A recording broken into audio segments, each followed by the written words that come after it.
Peace, folks. This is X from TPOT Media. Open your mind and wake your black ass up. You know what time it is. Hit that damn like button as you make your way in the door. Grab a seat, settle in, get ready. It's the Grown Man Hour with your host, my man, Bernard Riley.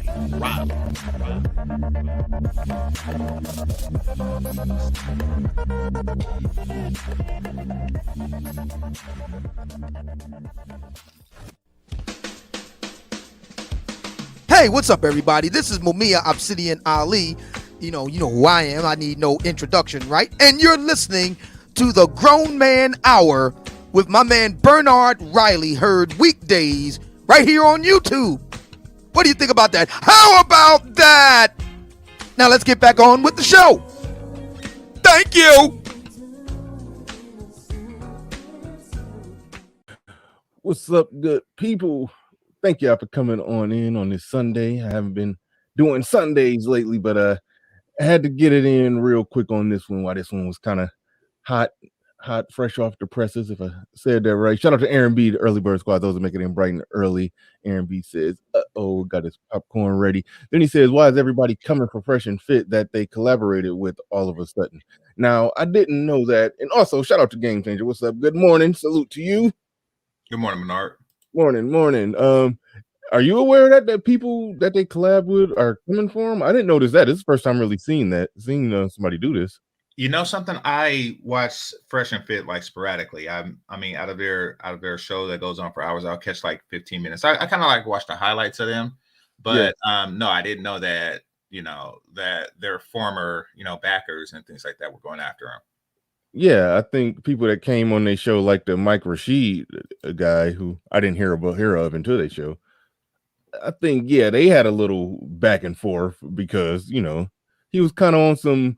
He was the new term blue pill alpha. I didn't know that was a thing, but I mean it makes sense.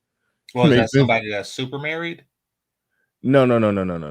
He's a blue pill alpha in the sense that he's, I guess, a super select sexual alpha male to the ladies, but he's still blue pill, which is really hard to do because I mean, when you're that dude and you hook up, you got women just throwing panties at you, you get a peek behind the curtain. So it's kind of difficult to be completely blue pill, but his analysis of women is very blue pill, put it like that. His analysis of the whole dating game and everything.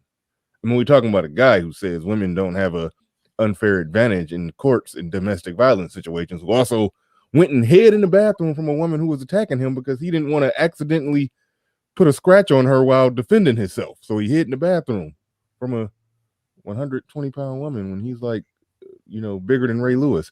But anyway, okay, another story. So that's a blue pill person who's lives a life experience that clearly you've seen some shit, but he can't enunciate it in sentences when he opens his mouth to speak. But that's another subject. I mean, the Manosphere covered that one inside and out. But shout out to Dirty Trick.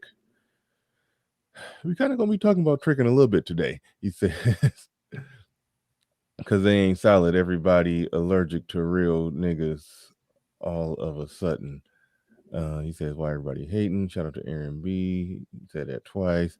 Dirty Trick says, Fresh and Fit been looking for guys since day one and inviting guys on their platform to speak their mind. Unfortunately, beta males get irritated by, okay, you just gonna keep going back to who's a real ninja and who's not. Okay. Yeah.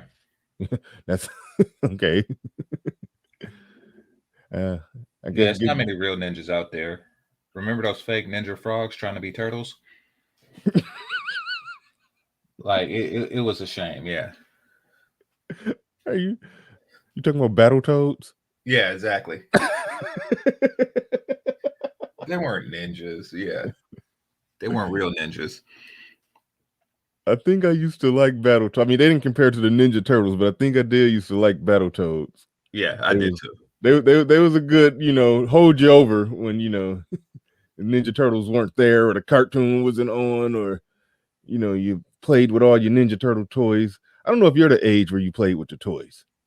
No, I was a little bit older than that, but I did like catch the cartoon just past time. You was old enough for the cartoon, but I was old enough for the cartoon, but too old. Oh no, actually no, I wasn't. I got a couple for Christmas. I just remember. Yeah, my best Christmas ever to this day. My mom got me all 4 Ninja Turtles and Splinter. No, not Splinter, Shredder. Yeah, the best Christmas ever to this day. I've never been happier on Christmas morning.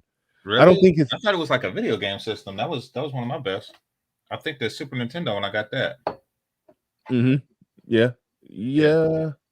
I don't even remember when we got a Super Nintendo, but I don't know. I love them turtles. I love the Ninja Turtles. When she got me all 4 of them, I just couldn't believe it. I didn't. If I would have got one of them, I would have been happy. She got all 4 in Shredder. I lost it. I lost it. But anyway, shout out to Julius Caesar. Shout out to Julius Caesar. Aaron B again. ADHD says, nah, Abba and Preach needed to call them out on some BS that was said. We about to get into that. I'm about to roll the not so beautiful bean footage. I actually agree with what Abba and with the majority of what Abba and Preach was saying in this video that I'm about to play, the clip I'm about to play. I agree with most of what they were saying. Mm-hmm. I just think they just probably shouldn't have said it. I think they should have just let it go because I think they should have just left it alone. Yeah, but Fresh and Fit got a growing channel. Y'all kind of de facto in the same lane. Y'all got kind of the same thing going on, but in a different way. I just, and it's like just going after one of your colleagues unnecessarily. Like, put it like this: if Fantastic made a video where I listened to it and I was like, "Damn, Fantastic was capping like a motherfucker in that one." Mm-hmm. I kind of just think that to myself, but just let it ride. Now, if he hopped on my panel and said that and it organically came up, then I'd be like, "Nah, bro, you're tripping." But I'm not gonna do a clapback response video to Mr. Fantastic because I thought he was kind of capping a little bit. But if it come up, I'll talk about it. But yeah, so that's why I think that y'all have worked with them and y'all got opportunities to work and do business going forward. So I think it was a bad move on their part. I mean, not that they was just disrespectful or nothing, but I still think it was a bad move. They shouldn't have did it. But since they did it, the merits of most of what they were saying, I agree with it. I agree with it. But we about to go ahead and get into this. Shout out to everybody. I see Grinch in the building. Shout out to Grinch. Quayne Q in the building. Wealthy firefighter. He's talking about his best Christmas. He says, my best Christmas. I got Zelda. Ocarina. Okay, who the hell is that? Zelda's a video game. I don't know what. I know who Zelda. I don't know who this other character is. Yeah, I didn't really play Zelda. I played Mike Tyson Punch Out and Mario Brothers, like stuff like that. Yeah, I played all. I wasn't as into Zelda, but yeah, Mike Tyson Punch Out was that deal. Yeah, Mike Tyson Punch Out and all of the Marios. But yeah, but all right, we about to just get right into this video. We got 132 people in here. Make sure y'all hit the like button. Make sure y'all hit the like button. I'm double checking right now to make sure that I've hit it myself. And we just about to roll it. Let's go. Today's topic, me and Preach were both on this. So there's a discussion surrounding working women, girls who work in the bedroom professionally. And they were saying why they didn't want it to be legalized. And so they asked me and Preach's thoughts. And this is what happened. Picture this though, right? We're dealing with these girls behind the scenes in person, right? How they look at these guys that are paying is different from what they're telling you in person, because they look at you as, okay, he's paying a need that I have, but I don't respect him. And for me, I don't want a bitch's pussy. I want her soul.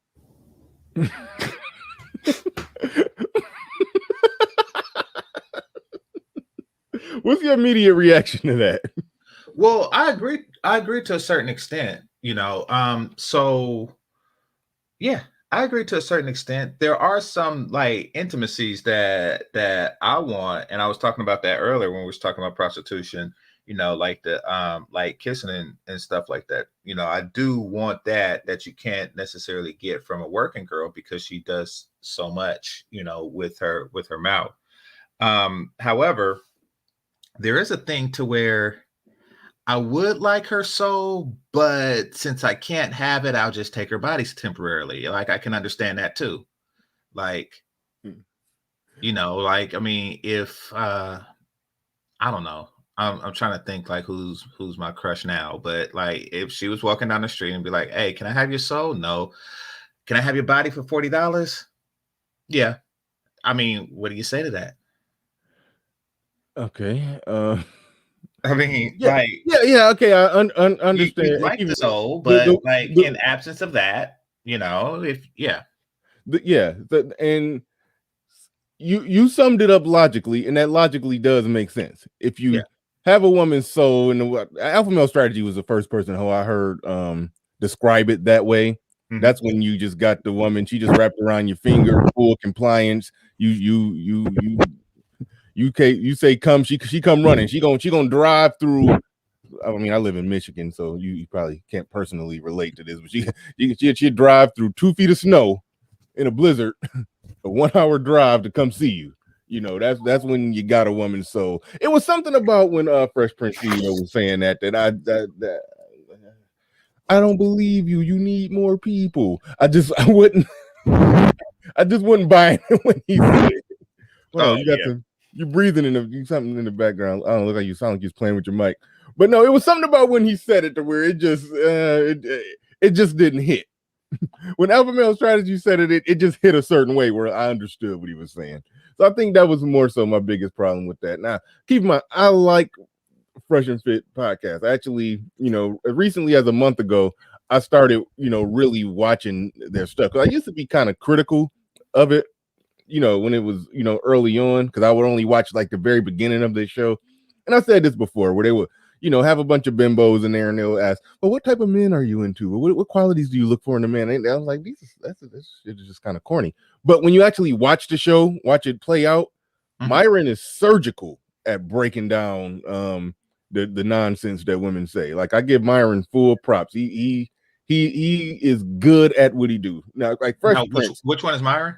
Myron is he's the light-skinned one, right? Yeah, is the fit one. Yeah, the taller fit. He's fit. Yeah. The other one is fresh. Yeah. Myron is surgical out there. Well, like I seen him kick a ball head chick off a couple of nights ago. I was cracking up. And I ain't even talking about that. That's funny as hell when he start kicking chicks out. Yeah. I'm just talking about just far as when the chicks, because some of the chicks be on there. I don't want to say they're smart, but they're tactical. There you go. They got good tactical fuckery that I see slip so many men up in these discussions where the guy will get frustrated, possibly get triggered, or possibly just start, she will bait him into not making sense because her tactical not making sense got him down a rabbit hole that he can't get out of. Yeah. But Myron is surgical at picking apart their BS and just having them just looking just dumb in the face. We've seen Kevin Samuels do that, so we know the game, we know how it works. I mean, hell, all of us have done it. Sure. But Myron is surgical at that. So I give Myron full props. Face to face, eyes to tits, and which is harder to do. Right. So yeah, so I give them props on that, but Fresh Prince, not so much, not so much on that. But you know, they're a team, and he has Fresh Prince CEO. He has his role to the team. He's not the talker, so to speak. I'll just say that. But so when he said that, I was just like, it didn't. I don't think it hit like he wanted it to hit. Something about how he said it when he was like, I want to bitch your soul. You know, okay, it just didn't hit. But anyway, going for, and you can see I haven't preached when buying it, but let's roll some more. You ain't getting nobody's soul. The f you think you are, Ghostbusters? This man said her soul. Look at your face right now. You're looking at the camera like, what is he talking about? I don't know where the whole souls comment came from. I was like, this. You want a soul? That's corny. That's super corny. But anyways, I want her respect. So yeah. I get what you're saying, bro. Like, I'd rather be the guy behind the. Oh, tell me to pause it at any moment you hear something you want to respond to. Okay. Yeah. Scenes where she's, oh, baby, I love you, whatever, and then she's showing me, oh, look at all these thirsty guys in my DMs want to pay me for sex. Like, I'd rather be that guy behind the scenes. I'm not the guy that actually paying for it. And you talk about the respect. Let me ask you something. All the girls you smashed. Yeah. If I talk to every one of them, you think they all respect you or are going to say good things about you? Yes. All of them? All of them. You know, okay. Okay. You know the best part? Mm-hmm. All right. Yeah, that's no. I know that's not true for me. That's not true for anybody. Yeah, I've had bad breakup. Well, it's true for somebody who had sex with one person who really likes them or she's really sweet, you know, but no, that's not true. Like, I mean, if you say, or if you had 20 plus, some of them are going to say something bad. And, you know, sometimes I'm not going to lie. And I think a lot of fellas have, but don't want to admit it. Sometimes you just have a day where you want to give that lazy D. You just want to give that lazy D, you know. Of course. Like, no, I agree 100%. Yeah. I agree 100% that there's some women that I've dealt with that, hey, if I hit them up right now, they will come running through that snowstorm. And some that I've dealt with, I hit them up, they like, Bernard, who? Like, I remember her fondly. She's like, Bernard, like, you know, she's like, Bernard, who? I don't know you, nigga, I don't know you. It's some women, or some women, even if it started out on reasonable good terms, it could she can leave with a salty taste in her mouth. Even if you're not that dude who do salty stuff to women, they still could not view you favorably after the fact for whatever emotional reasons. Like, that's almost kind of blue pill-ish to say that because I do A, B, and C, every woman that I've dealt with is going to view me in this positive light. No. If they was having sex with you and the sex stopped and they didn't want it to stop, you're the worst guy on earth. Exactly. If they was having sex with you and for whatever shallow or superficial reason that they wanted it to stop, the woman wanted it to stop, she'll create in her mind that you're the worst guy on earth so she can justify her decision to not deal with you. Like, so that's just ridiculous. And that's where, you know, Fresh Prince CEO, he was lost in talking point land at that point, you know.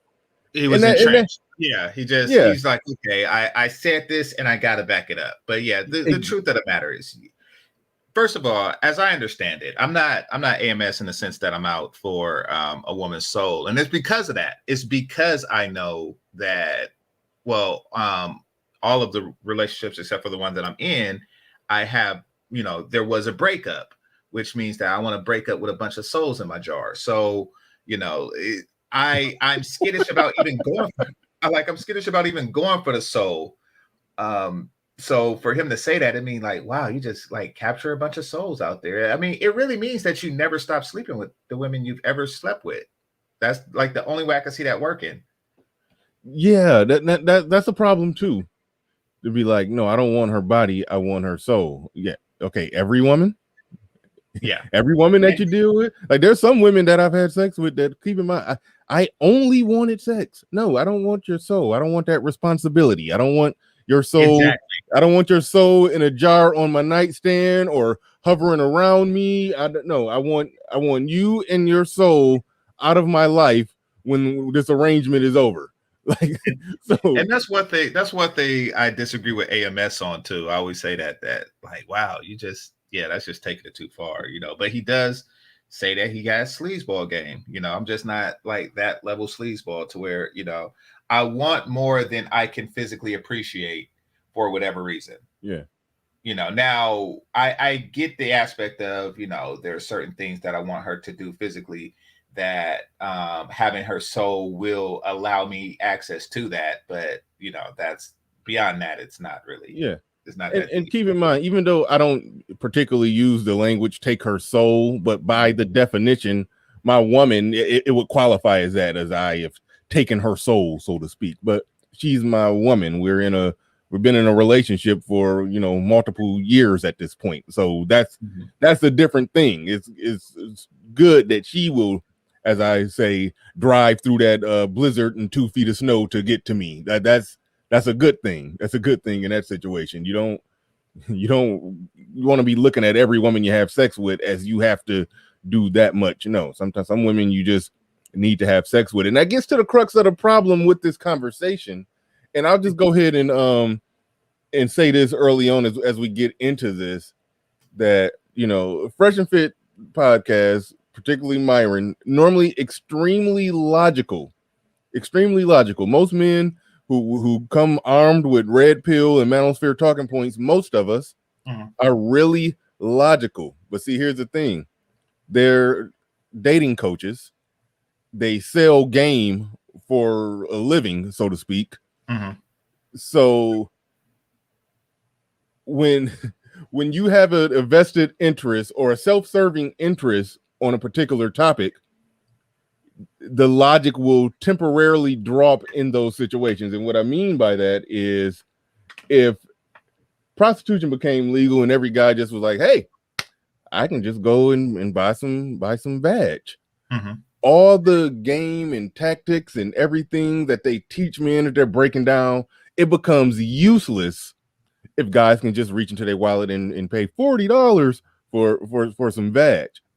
So because they have that, self-serving interest in prostitution not being legal and guys in general not paying for it, you're going to hear it. You're going to hear that. They're not going to say that, but you're going to be able to tell that's the basis that they're arguing from, that they don't want it to be the case. So they got to find all the possible cons of paying for it, of which you can point out in some situations, a lot of cons that they point out are legitimate cons, but there are legitimate pros, and those cons are not on a flat line or on a bell curve. So it's going to be a problem sometimes in some situations, but not in every situation.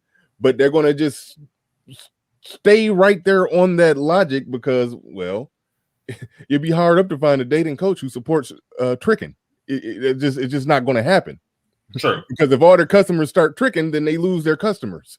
So that's really it's like Wayne's Gym. Yeah, exactly. Yeah, that's really what's going to be happening here in this channel. Whereas, Ab and Preach, Fresh and Fit, all of them really logical, but you can tell that one side in the debate was dropping their logic at times because of a self-serving interest. They're in the business of teaching game.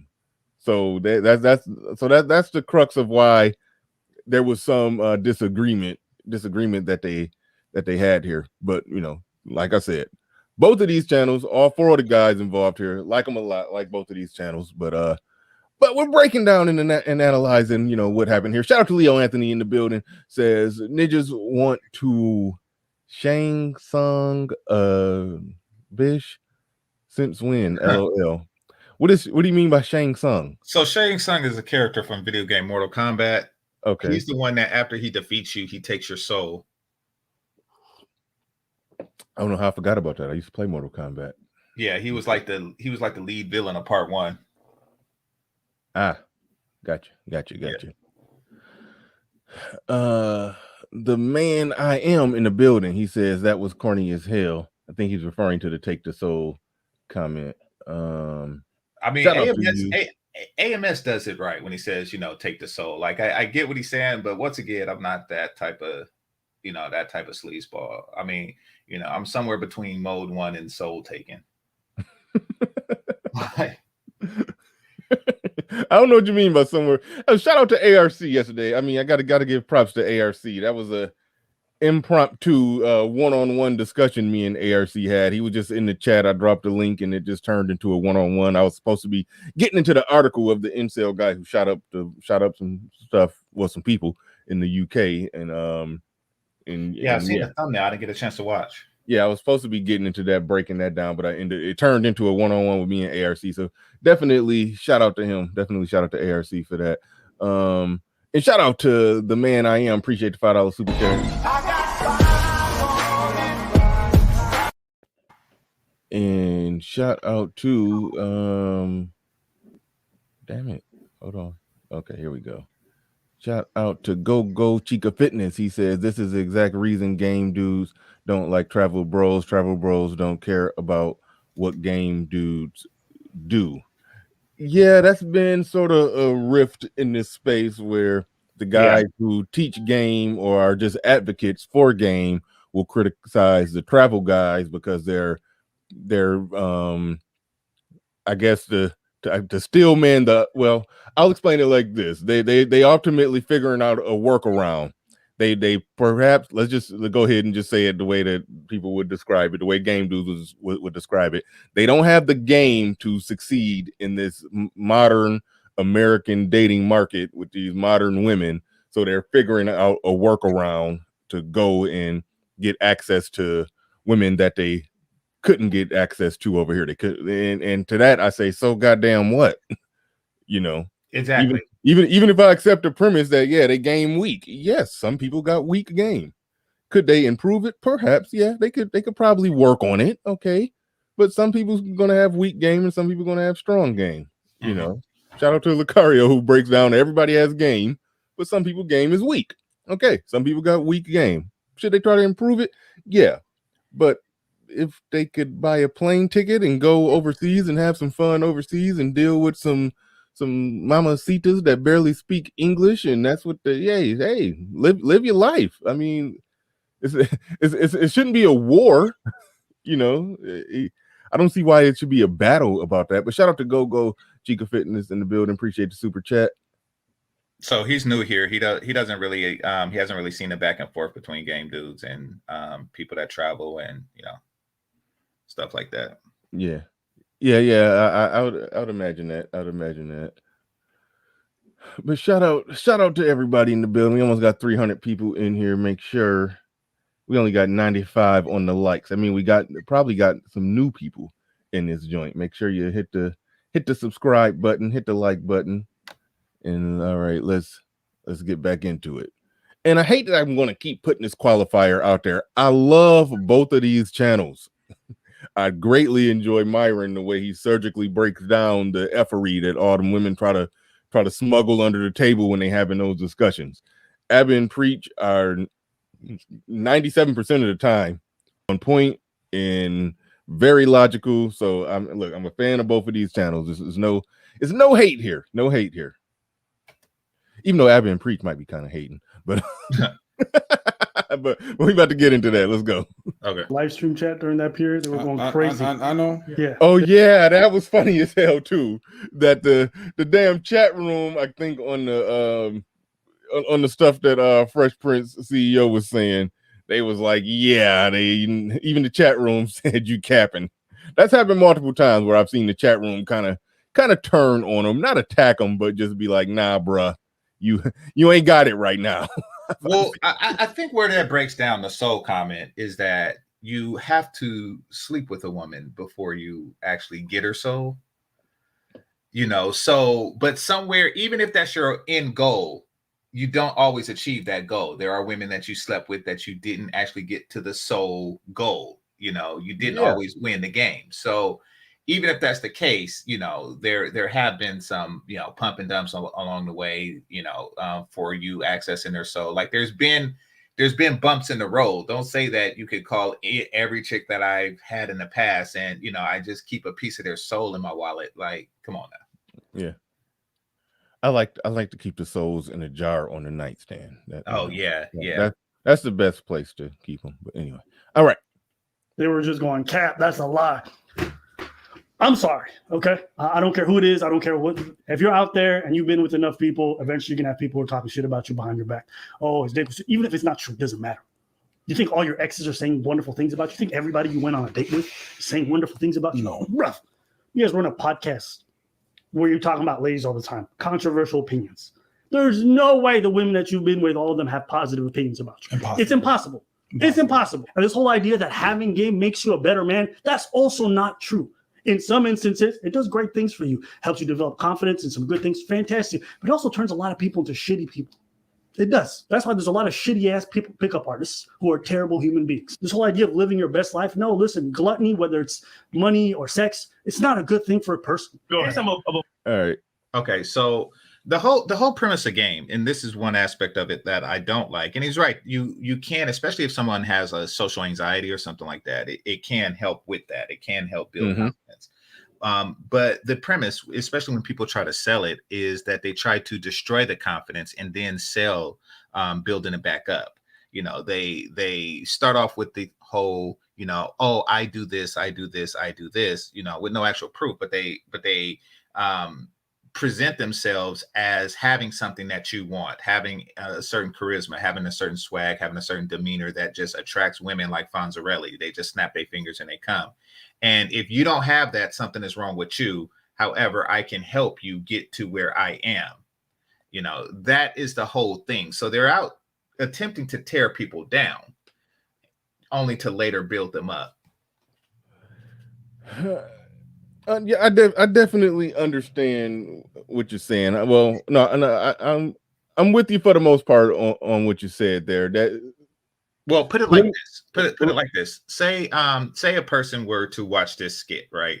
And they were to believe what Fresh said, just completely, just 100%. I agree that, you know, Fresh has no disappointed customers. He just takes the soul all the time.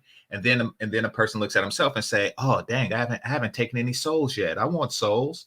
So, you know, I'm slacking, even though that person could just have like a healthy, regular sex life. Or yeah, the person could be like, man, well, how do I get to the point to where no woman views me unfavorably? Exactly. You know, because that's essentially what Fresh said. And no woman that he's dealt with views him in an unfavorable light. So yeah, a guy could be sitting there listening, ignorantly listening and saying, well, not ignorant for listening, but he's being ignorant if he's actually, you know, buying the idea that a man could have sex with a lot of women and none of them have an unfavorable view of them. Exactly.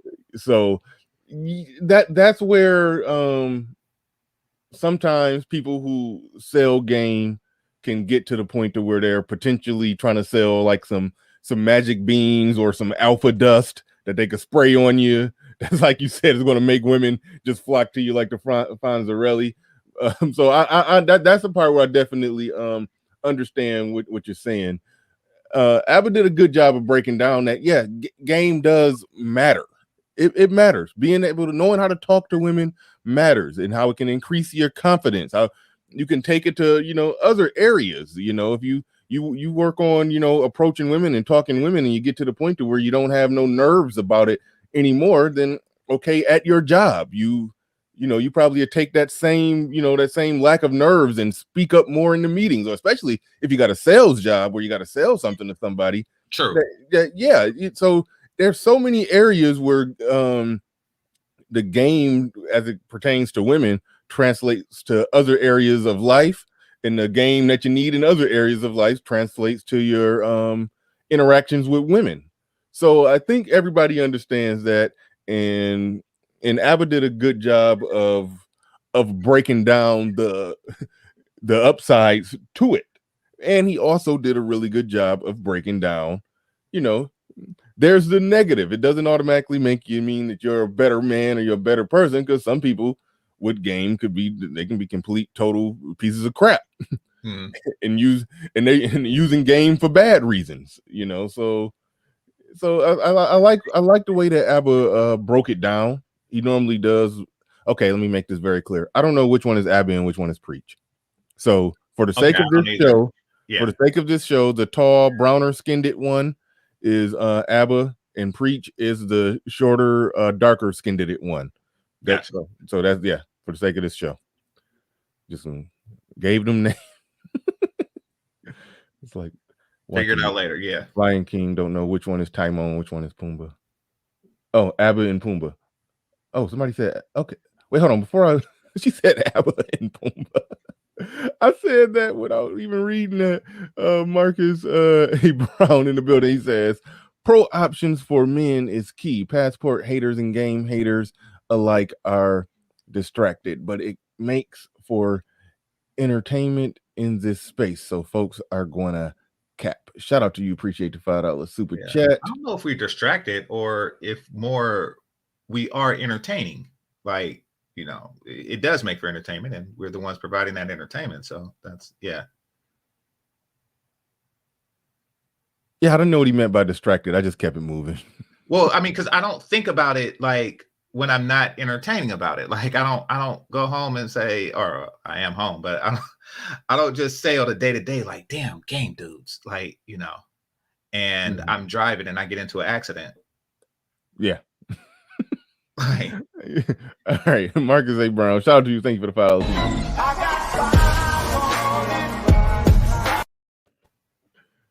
All right. Moving right along. Where's my? There we go. I'm gonna back up just a pinch. But I really like what Abba was saying about game. He broke down both sides of it logically, and so I do like what he said there. It's money or sex. It's not a good thing for a person. Go ahead. About me right now. I'm a little bit different because when I meet a chick, right, she would never know that I'm RP aware because I move so chill and so cool that like when she leaves my presence, she's like, "Yo, damn, what is this nigga at?" Because real talk, I'll fuck a bitch. Take her to eat some dinner. Her belly's full. She's feeling good. Yo, babe, text me when you get home. She's like, "Damn, that was an amazing time." Did you pay for dinner? Beta. And you know the kill. Now hold on. Now one, it was funny. I don't know if y'all can see my cursor circling around Preach. He wasn't buying it when Fresh Prince CEO was talking. But now right here, this is one of the parts. I've been Preach, they kind of straw manning a little bit, you know, because it's some people in the red pill space that say, oh, if you pay for dinner and drinks, if you paying for anything, you're a beta male. Alpha males don't do that. Yeah. But it's different schools of thought on that. It's some people who say you're supposed to pay, especially if you invite a woman out, then yeah, you ought to be paying for it, you know, puts you stay in that position of power and control or whatever, but you dictate terms, so to speak. I mean, there's a lot of different schools of thought on that. So they're responding to one aspect of it, but Fresh and Fit, they've never advocated for that. I think their position is probably a lot similar to mine on that yes, if you can get a chick to your house on some, you know, I haven't been out on a date or nothing, and I just met online or met at the grocery store or met at the club or whatever, and then you invite her to your house at some point, she come through and y'all kicking it and you ain't spend no money on her and y'all end up having sex, then okay, great. But in the event that you're playing the game of taking women out on dates, then by all means, then yeah, you go ahead and pay. You know, that's where I'm at with it. I assume that's where they're at with it. But so they're saying they throwing out the beta. You know, they're responding to other people that doesn't hold the exact position of Fresh and Fit. Okay. And yeah, I have met those. Of course, I've met those people here, and yeah. Mm-hmm. All right. Thing is, like, whether they're paying with money or you're paying with your time, everyone's paying for sex. Yeah. Everyone pays for it. You pay with your time and attention. That 2-3 hours that you put into that date, most people put about 5 hours minimum, especially if you're sleeping. Minimum, yeah. Right? That's time you could have put into work, putting out 1 or 2 podcasts. You're paying. Everyone pays. We all pay. But see, true on that one. You know, they were straw manning with the beta thing, but again, they brought it back home to the logic that in some way, shape, or form, you are paying. It depends on what you want, what you're willing to pay, how you're willing to pay, whether you're paying with your time, whether you're paying with your money, whether you're paying with your money directly, whether you're paying with your money indirectly through entertaining, whether in some way, shape, or form, you're paying. The only way that you're not paying is in the situations. And yes, well, I don't want to say we all, but most guys who are really out there, you know, dating women and dealing with women have had those moments where you barely paid any damn thing. It just happened quick for whatever reason. She was feeling you. You probably sprayed the right amount of alpha dust on you that day. I don't know, but there have been some times when, yes, I was able to just get it popping very early into knowing a chick, and it just went down very fast, quick, and easy. Those moments there, I could say, okay, I didn't pay. You know, I could say I perhaps paid, you know, the amount of time that I talked to her on the night that we met. You could say that, but then that's being overly analytical, because, you know, I don't work around the clock like that. Most people don't, even though some people do. But you know, I had a day job at the time. I was off the clock. I met a woman off the clock, and, you know, a couple hours after we met each other, we were having sex, and I didn't spend a penny on her. In those type of situations, you could argue that no, I didn't pay. But in most situations, you've paid something. Could you have done overtime in a couple hours you were talking to her? No, I wouldn't really avail. I think I'd probably already did some overtime that day. But it's very. I understand the point, though. Yeah, understand the point. Well, I mean, I don't like that whole, you know, and I told you about that story in high school, how it's like, you know, sometimes you could take this too far and you just wind up missing out on something. So yeah, I agree. Now, I don't really know them well enough to know if they're talking about paying, or are they calling them beta, or are they making fun of those people who have that I don't pay argument? Say that again. I was reading Lucario's super chat and I got lost in what you said. Say that again. And shout out to Lucario. I'm gonna get to that in a second. Yeah. So they could just be making fun of the people who have that I never pay argument, you know, because if they're saying what Fresh is saying is capped, then it is likely that they also think the whole I never pay group is also capped, and they could just be like making fun. I don't know if that's satire or if they're genuinely calling them beta for paying. Because they would be in the beta part. They were kind of trolling on that part. Yeah. Okay. See, I don't know them well enough to know when they're trolling or not. That's the thing. Yeah. They was kind of trolling on that. I mean, they were being funny. They were being funny and kind of straw manning. But I think, you know, once they got done joking, they explained how they really thought about it, and they thought about it. They explained it from the perspective that everybody in some way, shape, or form is paying something. I think that's more or less the point that they were making. But shout out to Lucario in the building. Let me drop some bombs on it.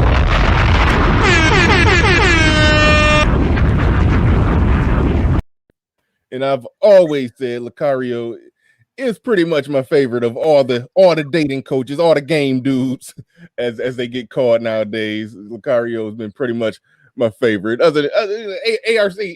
I know ARC. I've talked to ARC more. I mean, ARC have done multiple one-on-ones. Me and Lucario probably got to get together for another one. But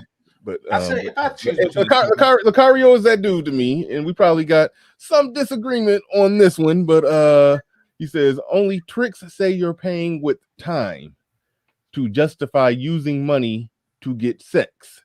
It takes time to do everything. What do you think about that? Do you think that's a fair point? It takes money to do everything too, but it is somewhat of a fair point. Hold on, wait, back up. Explain that, because like I just explained the situation where I didn't spend any money on a chick. Now, one could argue that I did make sure that I was fresh and clean out the barber chair. I did make sure my fits was fresh. I had a very expensive bottle of cologne that I sprayed on me that day.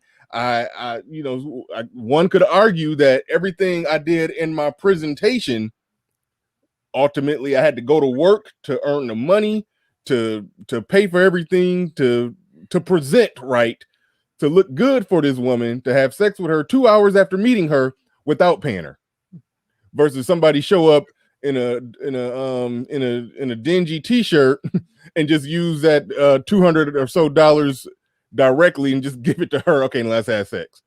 Yeah. No, and that's exactly what I mean. Like, you spent money on yourself. Okay. Now somebody could argue that that's a better investment to spend it on yourself and keep spending it on yourself so you can look good and smell good like that every day and then attract women without having to pay. But you did pay. I mean, I get what you're saying. Some guys pay more than others. Exactly. Yeah. Exactly. But I mean, you need money to do just about anything. Like, I mean, even if you want to say, I mean, I get what he's saying when he say you need time to do stuff, but you need money to like eat the food or go to the gym or, do really anything that it takes to later seduce. Mm-hmm. But see, this is what I'm talking about. What Lucario said is really just, okay, trick. That's an automatic shaming word. And this is why, the game community, they get so much backlash from people like myself because, it automatically, I'm going to start off attempting to shame someone into it. And it goes back to what I said at the beginning, with all due respect to Lucario. If every guy started tricking, the whole dating coaching game is going to go under. So, so they do have a self-serving interest in steering guys away from the tricking, even though they could argue and make some legitimate arguments that there are some legitimate reasons why you might not want to go down that route. But I think there's fine arguments on both sides. Yeah. So, and that's why if somebody say only trick, it's like, fine, I'm a trick.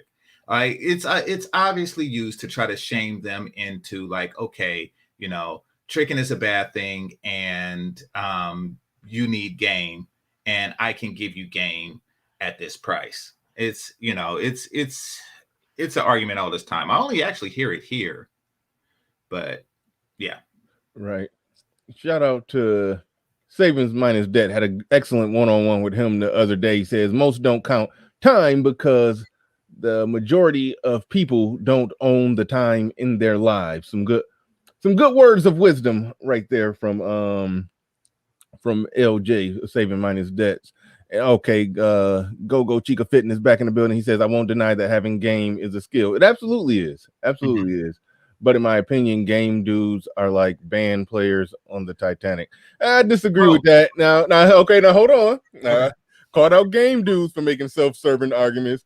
This is a brother that's overseas. He doing some stuff on his YouTube channels with some chicas in Colombia or something like that. I mean, self-serving arguments can come on many sides. You can't say game is a band players on the Titanic. You can't say that if people are using game to get what they want, and you ultimately use your passport and travel and ability to make money overseas or globally to do what it is that you want. See, I'm in the middle, and I can see both sides using a tour to get what they want. They have an agenda. Yeah. Everybody uses a tool, whether it's your game, your money, your looks, your status, your this, your that, or however you finagle it. You are using a tool to get outcomes that you want. Well, so a fair discussion could be had about, is this tool better than that tool? That's really the fair discussion. But I don't think nobody is wrong. Well, I would say that one tool actually has better results than the other. And if you measure it by that, then that tool is better. I will say that, like, Go Chica Fitness, he probably produced better results than game dudes. However, there's a greater effort involved in what he's doing. So, greater effort, greater reward. It's just a different type of effort. It's not, but as far as game dudes go, it's not really that. I actually, to be quite honest with you, I like game dudes in the sense that the ones who are not trying to sell it to others, if that makes sense. So not really. I don't understand what you mean by that. Okay, by the ones that I'll tell you exactly what I mean. All right. So picture like freshman, sophomore year, somewhere around that time in high school. Some and this has happened to me. Somebody has like a lame tactic or approach. He's like, "Ooh, I'm gonna write her a note saying, 'Do you like me?' Circle yes or circle no. I'm gonna do that." Or I'm going to do this, I'm going to buy her flowers, or on her birthday or something like that. And some older kid comes and says, "No, you don't want to do that. This is how you actually approach a girl in high school. You don't want to come with these junior high tactics." That I appreciate guys like that. I do, you know. And then, you know, like later they say, okay, if you get the number, call it this time, not this time. Like things like that. People like that are actually good people, decent human beings, you know, because they're not trying to sell it, and it's something that you actually want. If you are outside of that and you're trying to sell it as a service to the masses, then you have to do certain things in order to get the masses, who many of whom are already comfortable with where they lie on the, you know, sex life, you know. You have to do things, and those things is where it becomes problematic when you try to sell it to the masses. Not really. I mean, let's just take Alpha Male Strategies, for example. He just started making some 8-minute videos on his cell phone, just short, quick, and to the point, and people liked it, and it was some good, you know, hey, don't do that, do this type of information in there. People liked it, gravitated to it, and, you know, a few years later, I assume he's got to be practically a millionaire, if not just a full-blown millionaire. Exactly. And The Alpha Male Strategies, his strategy is, I'm going to create the product, I'm going to give the advice, I'm going to have the strategies out there, and if you want more, you come to me. Alpha Male Strategy, as far as I know, has never went to the manosphere calling people tricks. fair point. It's not part of his strategy. And that's what I mean. And that's one thing I like about Alpha Male Strategy. He don't go around. Well, he had a smarter strategy to take over market share. He didn't go attack the audience. He attacked the other dating. He attacked the other dating coaches. So he had his strategy to take market share. It was just a different strategy. They, you know. But anyway, that's a separate issue. That's a separate issue. So if I wanted to get strategies from somebody, then why not talk to somebody with an effective strategy? Just saying. All right. Jockey's Retro in the building says it's not about the time it takes to do things. It's about whether you enjoy yourself while doing it. Ask people who make good money but hate their jobs. Thank you for the super chat. Appreciate that. And damn, where is that one? Where is it? Damn it, can't find it. Wait for it. I'm giving it 3 more seconds. If I don't find, there it is. It's strategies. Alpha Male Strategies. I haven't listened to no Alpha Male videos in a while. I don't know if he got his ST sound together yet. I don't think. Back when I used to listen, he was still saying strategies. The accent is funny, yeah. And he's funny as hell without even trying. Well, it's funny because I came across his channel from watching a Black Pill channel making fun of him. And yeah, I was just cracking up about that. I didn't even know he was you know, I didn't even know he was like a dating coach or whatnot when I first seen it. And then, you know, I went over there to like laugh some more. I was like, because they were really making fun of him. They was like, watch this guy. He's gonna say, you know, F them to sleep and kick their ass to the curb. Like they were just really just ringing into it. I was like, oh crap, I gotta watch this dude. Yeah, I was like, okay, actually he's just making sense.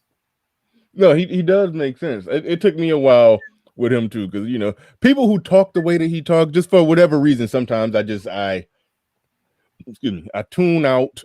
I can't explain why, but you know, once I got past just the way that he communicates and just listen to what he was saying, he was making some sense. He was saying some good things that ARC said 10 years earlier. All right. All right. Had to do that for ARC.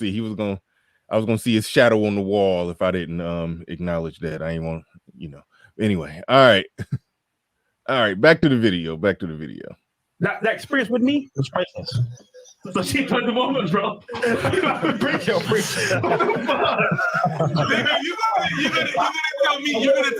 gonna tell me in my face. You're gonna tell me in my face that you just felt I don't want her pussy. I want her soul broadcasted on internet, and you gonna tell me that all these girls gonna have respect for?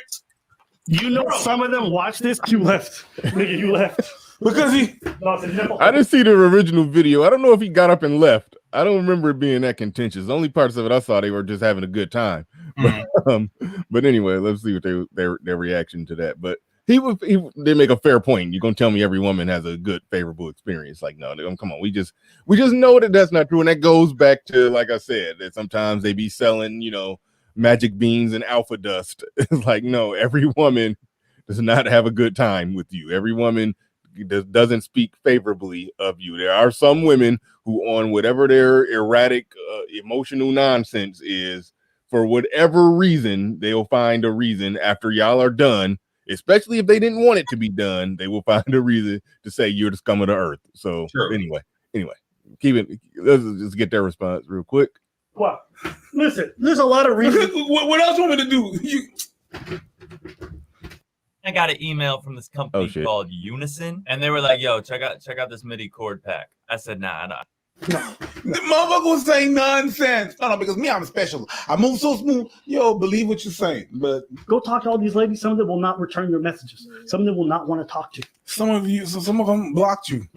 So we came up with a couple of reasons. Some of the bigger ones was the girl's not going to respect you on the same level. You're not going to get that genuine desire bedroom fun. You're going to get that transactional fun, which for some guys, that's good enough. Number two, she ain't going to respect you. Nigga, people go on your show and disrespect you for free. And you kick them out. Isn't that true? That's true.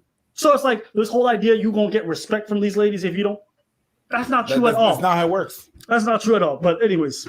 And then number three, what I've experienced with a lot of guys is we've coached like hundreds, if not thousands. Wait, fair use, niggas, fair use. What do you think about what he's saying right there about the Well, it was two things. It was the respect thing. Then there was the performance thing. Now, in general, I do understand, and I think you alluded to that because I don't know if you like me, like I've admitted that I like to cuddle, and I'm not gonna pay for a cuddle. Yeah, I'm not gonna pay for a cuddle, but I do like to cuddle, and so I just assume that. I mean, I've done some research recently. I think some dudes do be paying for cuddles, but it's weird. The guys who do like I guess a more intimate experience, like me. I do, yeah, and like you're not going to get that paying for it unless that's what you're paying her to do. You're paying her for the sex, and yes, I'm paying you to stick around and lay your head on my shoulder and cuddle after the sex. I mean, that's when it gets weird. You're about to say something, but go ahead. He's saying you're not going to. He was talking about transactional. Let's stay there. You're going to get transactional sex, no desire. What's your right? You're not going to get the intimacy of it. Mm-hmm.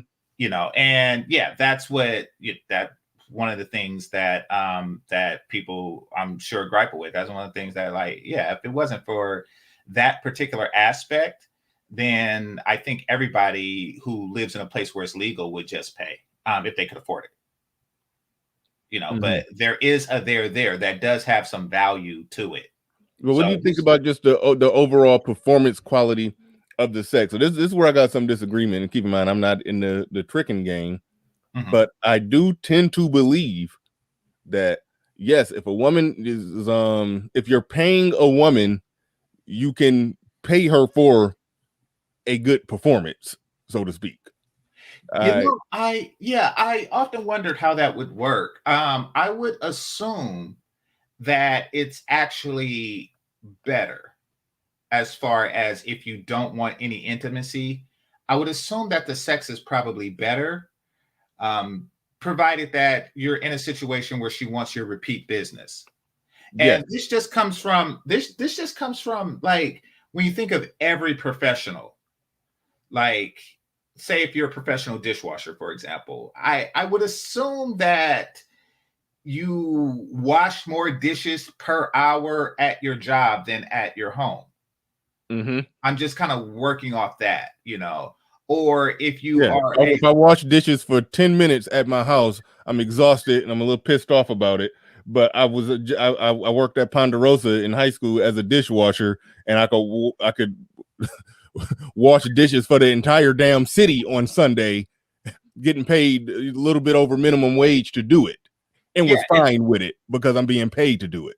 Exactly. I kind of look at it like that. Like, a cleaning lady, she probably cleaned her employer's home better than, you know, her own. Like she may like leave a few things out or something like that. Unless she has OCD, she probably, you know, wait a little bit to clear the table and stuff. So if it's like that, then it's probably better in the physical aspect, you know, with the professionals, because it's a professional, you know. Well, hold on. We've all seen women get paid for sex. It's called porno, and they perform quite well. So, yeah. So yeah. There's that. So there is that. Like, but you gotta. But hold on. It does seem like porno sex is great. Like everything is timed perfect. The rhythm is completely matched, and you know, they just take it on the chin, literally. Like, yeah, it does seem like this is where the two kind of meet in the middle. If you are tricking, and shout out to Kuda. Kuda said this. You do got to have some game if you're tricking. But Big Mike, Mac City Limits, who's a card carrying trick, who said, yeah, you do got to have some game to trick. So if you're tricking and you want that performance, you got to have some game to tell her, this is what I expect and this is what I'm paying for it and this is what you're going to do.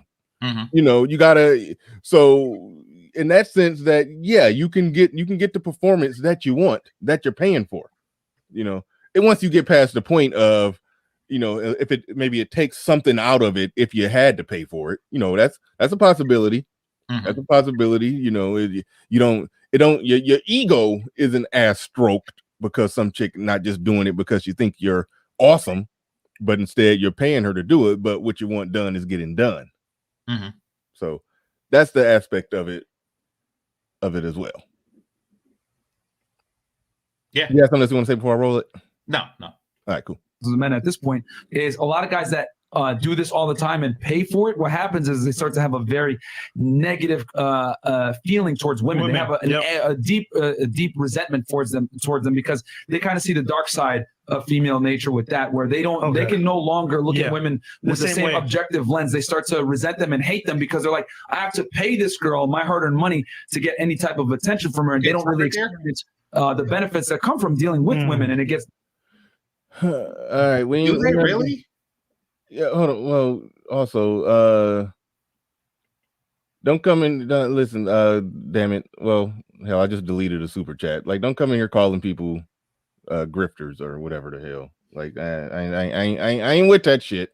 I ain't with that shit. Just because you don't like them and I'm doing the stream when we breaking it down, don't mean that their trolls and haters get to pull up and super chat crazy shit about them. So that's like, got to cut all that out. Well, can I still get a I got 5 on it? Yeah, he can get the 5.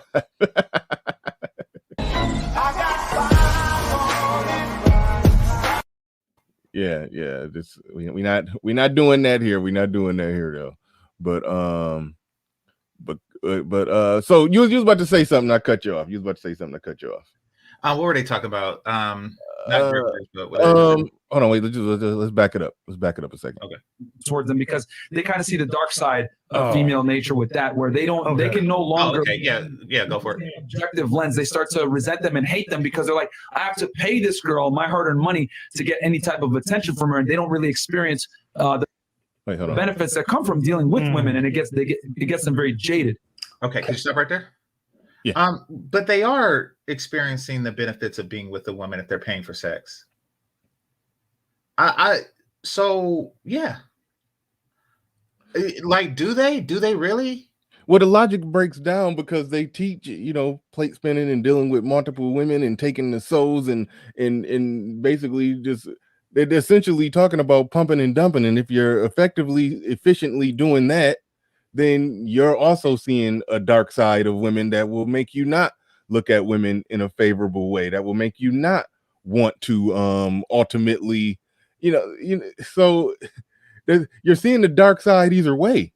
You know, I you know, when I got out there and got good at, you know, spitting a little game to the women and hooking up here and there, when I got, you know, when my success rate got up, I started to see like, damn, some of these chicks, yeah, you can just meet them, match with them on an app, and just cut right to the chase to some degree. Even though I was what ARC would call mode 2 a lot of time. I was indirect a lot of times, but I did start to see with some of them, they just ready to go. They this, they that, and it will make you think. It will make you sit back and think that okay, the the chick that I, took my time to develop something with that I, really like. Well, damn, she was somebody else's, swipe right, let's bang chick, so either way, no matter how you look at it, once you become red pill aware, you're going to have to recalibrate how you view women.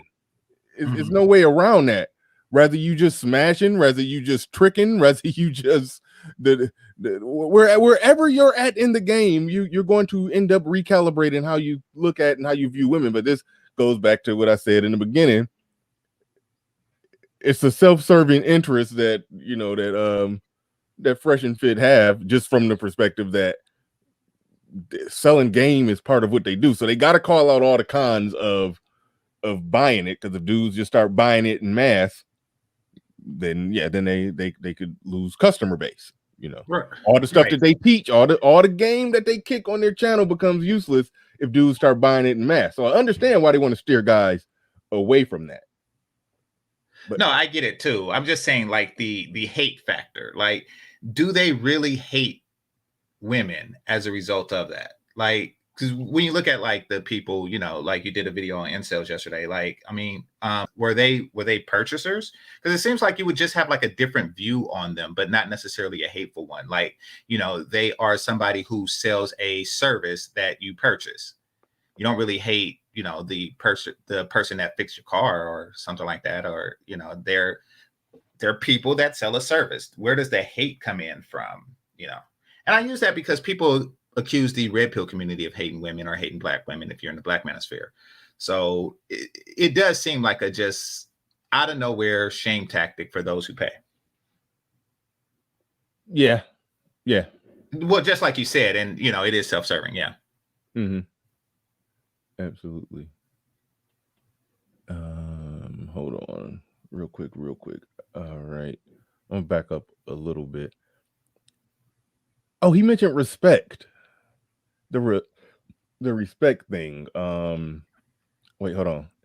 Was he saying that the woman won't respect you, or am I missing something? Wait, hold on. A deep resentment towards them because they kind of see the dark side of female. A lot of guys, as we've coached like hundreds, if not thousands of men at this point, is a lot of guys that do this all the time and pay for it. What happens is they start to have a very negative feeling towards women. They have a deep resentment towards them because they kind of see the dark side of female nature with that, where they can no longer look at women with the same objective lens. They start to resent them and hate them because they're like, I have to pay this girl my hard-earned money to get any type of attention from her, and they don't really experience the benefits that come from dealing with women, and it gets them very jaded.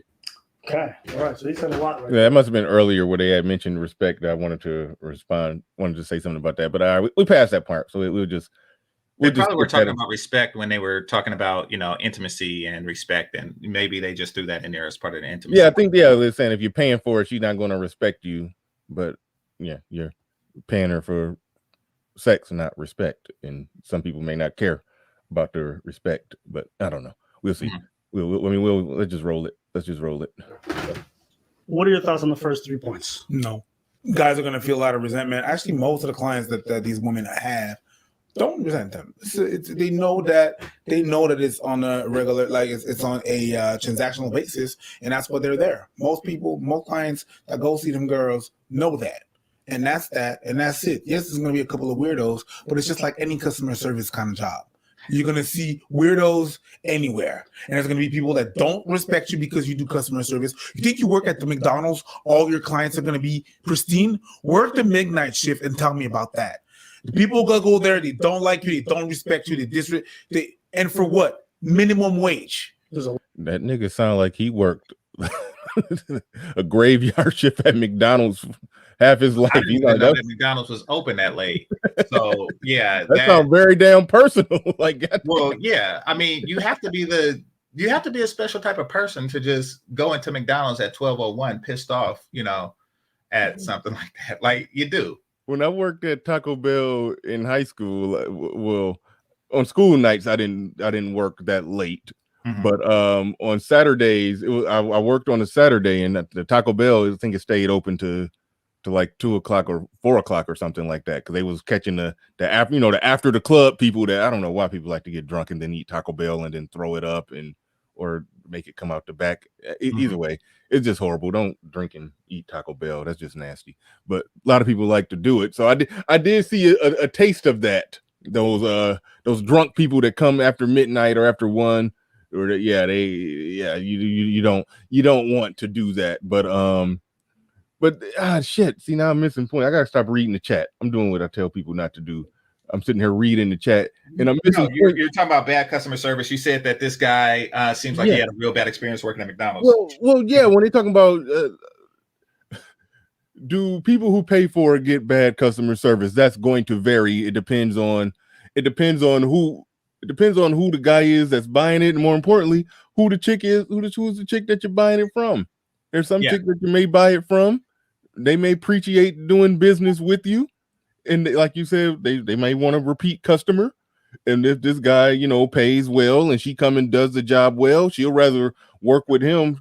She'd probably rather have 2 guys that she work with twice a week that pay well and she do a good job, have a good time with them versus having 8 different dicks that don't pay as well, that she do a shitty job and just getting banged out by random strangers. She'd probably rather have 2 reoccurring tricks, So it depends on how you negotiate it if you're doing the tricking game. Like that's a factor in the equation as well. But shout out to Zeno FHD TV says Fresh and Fit are just the type of guys that need to feel like they are special to women.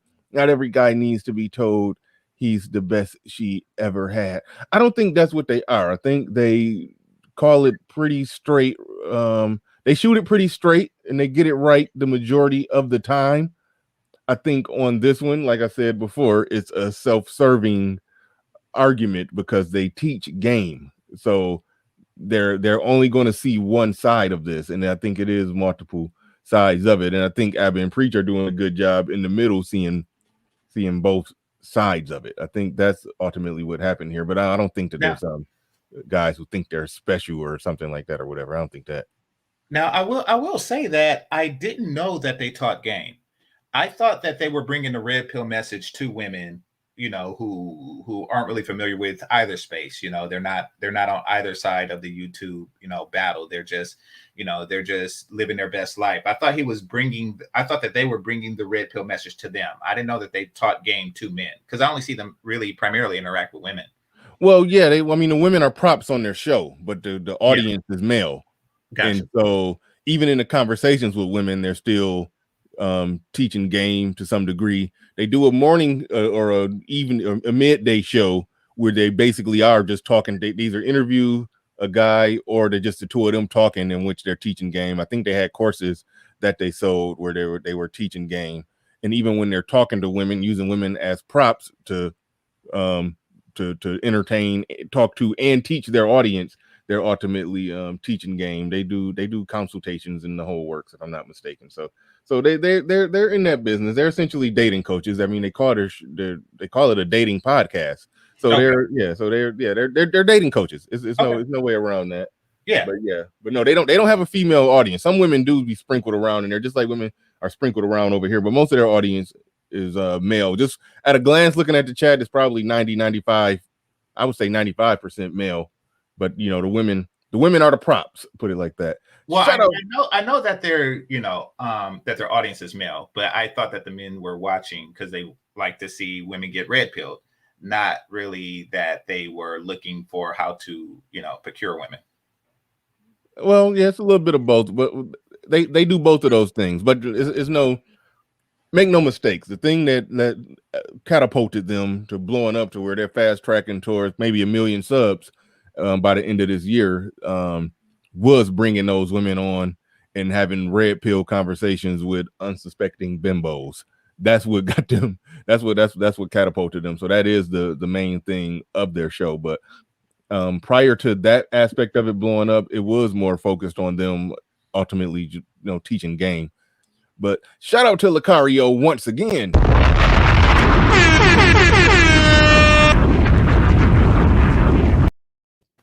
Okay, good stuff. He says, I have clients who are tricks, so tricking doesn't slow business down. Women who are in that life do the bare minimum with sex. They don't like men. They don't like the men And Myron is right. Guys start to hate women. Thank you for the super chat. Appreciate that. And check your email. Well, I can't send you an email while I'm on the show, but be looking out for your email. Check your email later on today, Lucario. I'm hit you up. Let's see. Let's roll back into it. A lot of women who are dating dudes who don't respect ladies or don't like them. There's a lot of women who are just out there in the dating world getting disrespected and shat on. Exactly. So why are we talking about this like it's any worse or better? Exactly. You want to talk? Yeah, because I lost the context. But it's just like any customer service kind of.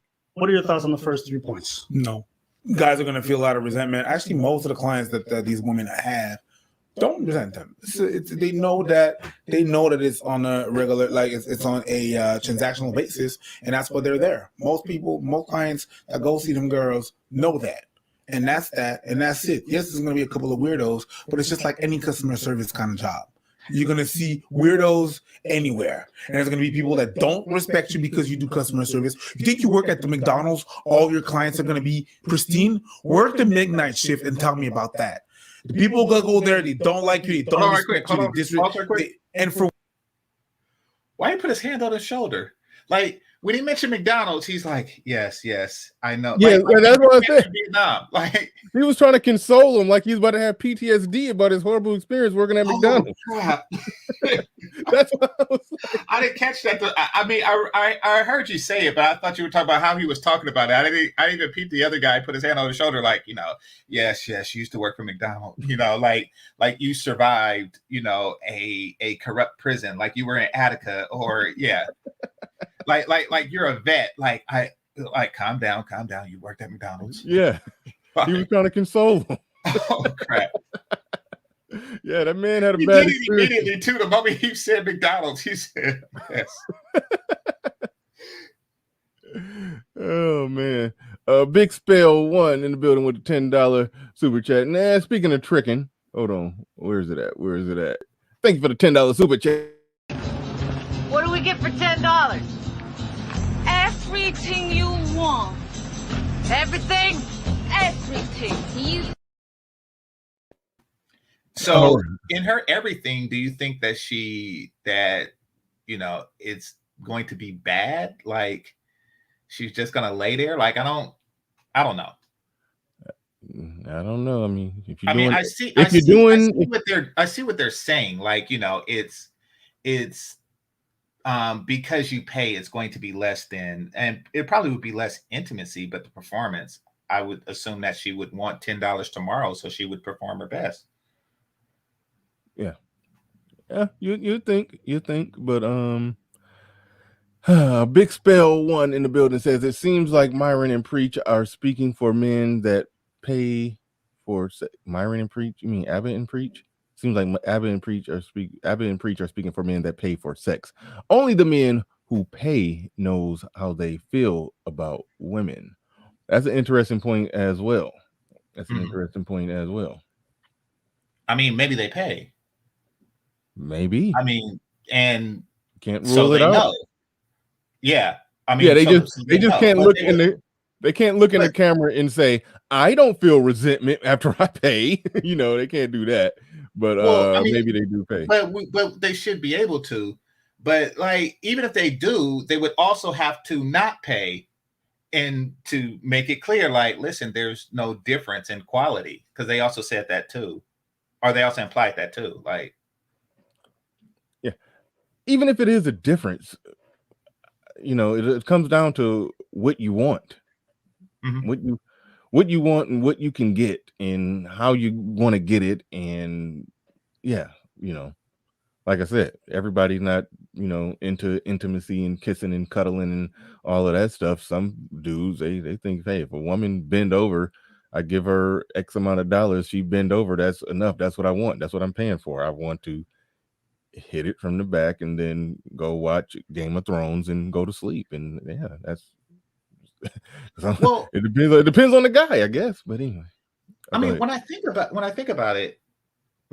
like paying in general, like direct pay, I always imagine, like, before this space, I kind of had a vision of like an extraordinarily wealthy guy who's married doing it, like someone who has intimacy and they want performance. And that's another reason why I would assume that the performance is either the same. Like, you know, like the wife is really like the starfish, but she's a great mother and, you know, and wife and everything like that. And, you know, she was with you in the beginning and ride or die. And, let me go pay a chick to do some stuff that my wife won't do. Exactly. However, this one knows how to do the wheelbarrow, the cartwheel, you know, she like, so yeah, that's what I assume. I kind of picture like the Don Sterling situation, you know, where he's this billionaire, he has the wife, but he has this black chick on the side that he don't care what she does as long as she don't bring black guys to the game. Like, you know, like you could have a gangbang right before I meet up with you. Really don't care. Just don't bring them around me. Like, so, but that's how I picture it. Like like someone who has intimacy, but wants performance from younger, hotter, sexier, childless. Yeah. Shout out to Pablo Frescobar in the building. He's been on both ends of the game, and he says there is no correlation between good or bad sex and paying or not paying. Some are great experiences he says some are great experiences on both, and some are bad experiences on both. I tend to agree with statements in the middle like that. That's normally where I side. So, you know, like that makes sense to me. that makes sense to me. But shout out to okay, I saw Facebook on there. I was like, I don't got a Facebook. Yeah, that's true. Facebook. But anyway, I got thrown off. But yeah, no, I tend to agree with that statement from Pablo. Yeah, that is true. Like, even if the sex she gives you is, you know, 50% of what she would have given a guy for free, it's still 50% more than you would have had you not paid. So yeah, that actually, yeah. There is bad sex, but you know, there are very few sexual encounters that I had that I would say is better than not have slept with her at all. I actually heard a porn star say one time, this was on some behind the scenes footage. It was kind of, they were on a set. They were no doubt on the set, but I don't know. I can't remember exactly what it was, but it seemed like I was watching some kind of porn documentary. And she was explaining the difference between porn sex versus just regular sex. And she was saying, oh, porn sex is far more difficult because I got to position myself like this. And she showed how she gets in position. And she said, and I got to put a leg behind the head. I got to do this or do that or this or that or blah, blah, blah, because, you know, ultimately she's being paid. It's a job. She's working. Yeah, she's doing more than she would. Yeah. Yeah. But she said sex at home is just comfortable. I'm just laid down on my back. I'm chilling. I'm comfortable. I'm relaxed. It's more relaxing and soothing, but it's a strenuous job, you know, but granted, that is porn. I mean, she has to perform for the camera. Now, some prostitutes may get lazy, you know, the guy just paid her $40 and she like, I ain't about to perform well for this dude. I'm about to dead fish the hell out of it and just lay here and think about something else and until you get done, you know. So it's a possibility too. But I think that speaks to Pablo's point. There's it could be good and bad on either side, but and you know, that's a good point. And maybe you and Lucario want to do a show on it. Is that what you teach guys who are tricking? You know, like negotiation skills, how to negotiate the best performance for the least amount of money, or, you know, because I do get the feeling that, you know, if she says $40 and then you say I give you 25, she'll probably be a little pissed and the performance might not be as well. I can see something like that happening from a psychological point of view, because you're saying that hers isn't worth $40. So, you know, I get that aspect. So, like, is that what you're teaching people who pay? Like, is that what trick game is? Maybe that'll be a show for the two of you. I don't know. Well, no, I was planning on I was already, even before this, I was planning on hitting up Lucario, doing a show on something that ain't got nothing to do with tricking. And I would, you know, tricking is not that, it comes up it comes up on this show when it comes up, and we talk about it when we talk about it. He says he teaches tricks to get it without paying. Got it. Yeah, that's what I would. That's sort of what I assumed too. That's sort of what I assumed too. But yeah, no. I was planning on doing that actually before he had even went on Ramil. I was planning on hitting him up. He just recently was on Ramil, and they had a real good show over there. So no, we'll be talking about something other than tricking. I don't. Gotcha. Okay. Yeah. For what? Minimum wage. There's a lot of women who are dating dudes who don't respect ladies or don't like them. There's a lot of women who are just out there in the dating world getting disrespected and shat on. Exactly. So why are we talking about this like it's any worse or better? Exactly. You want to talk about resentment towards lady? The red pill community's got enough of that, and a lot of these dudes are not paying for it.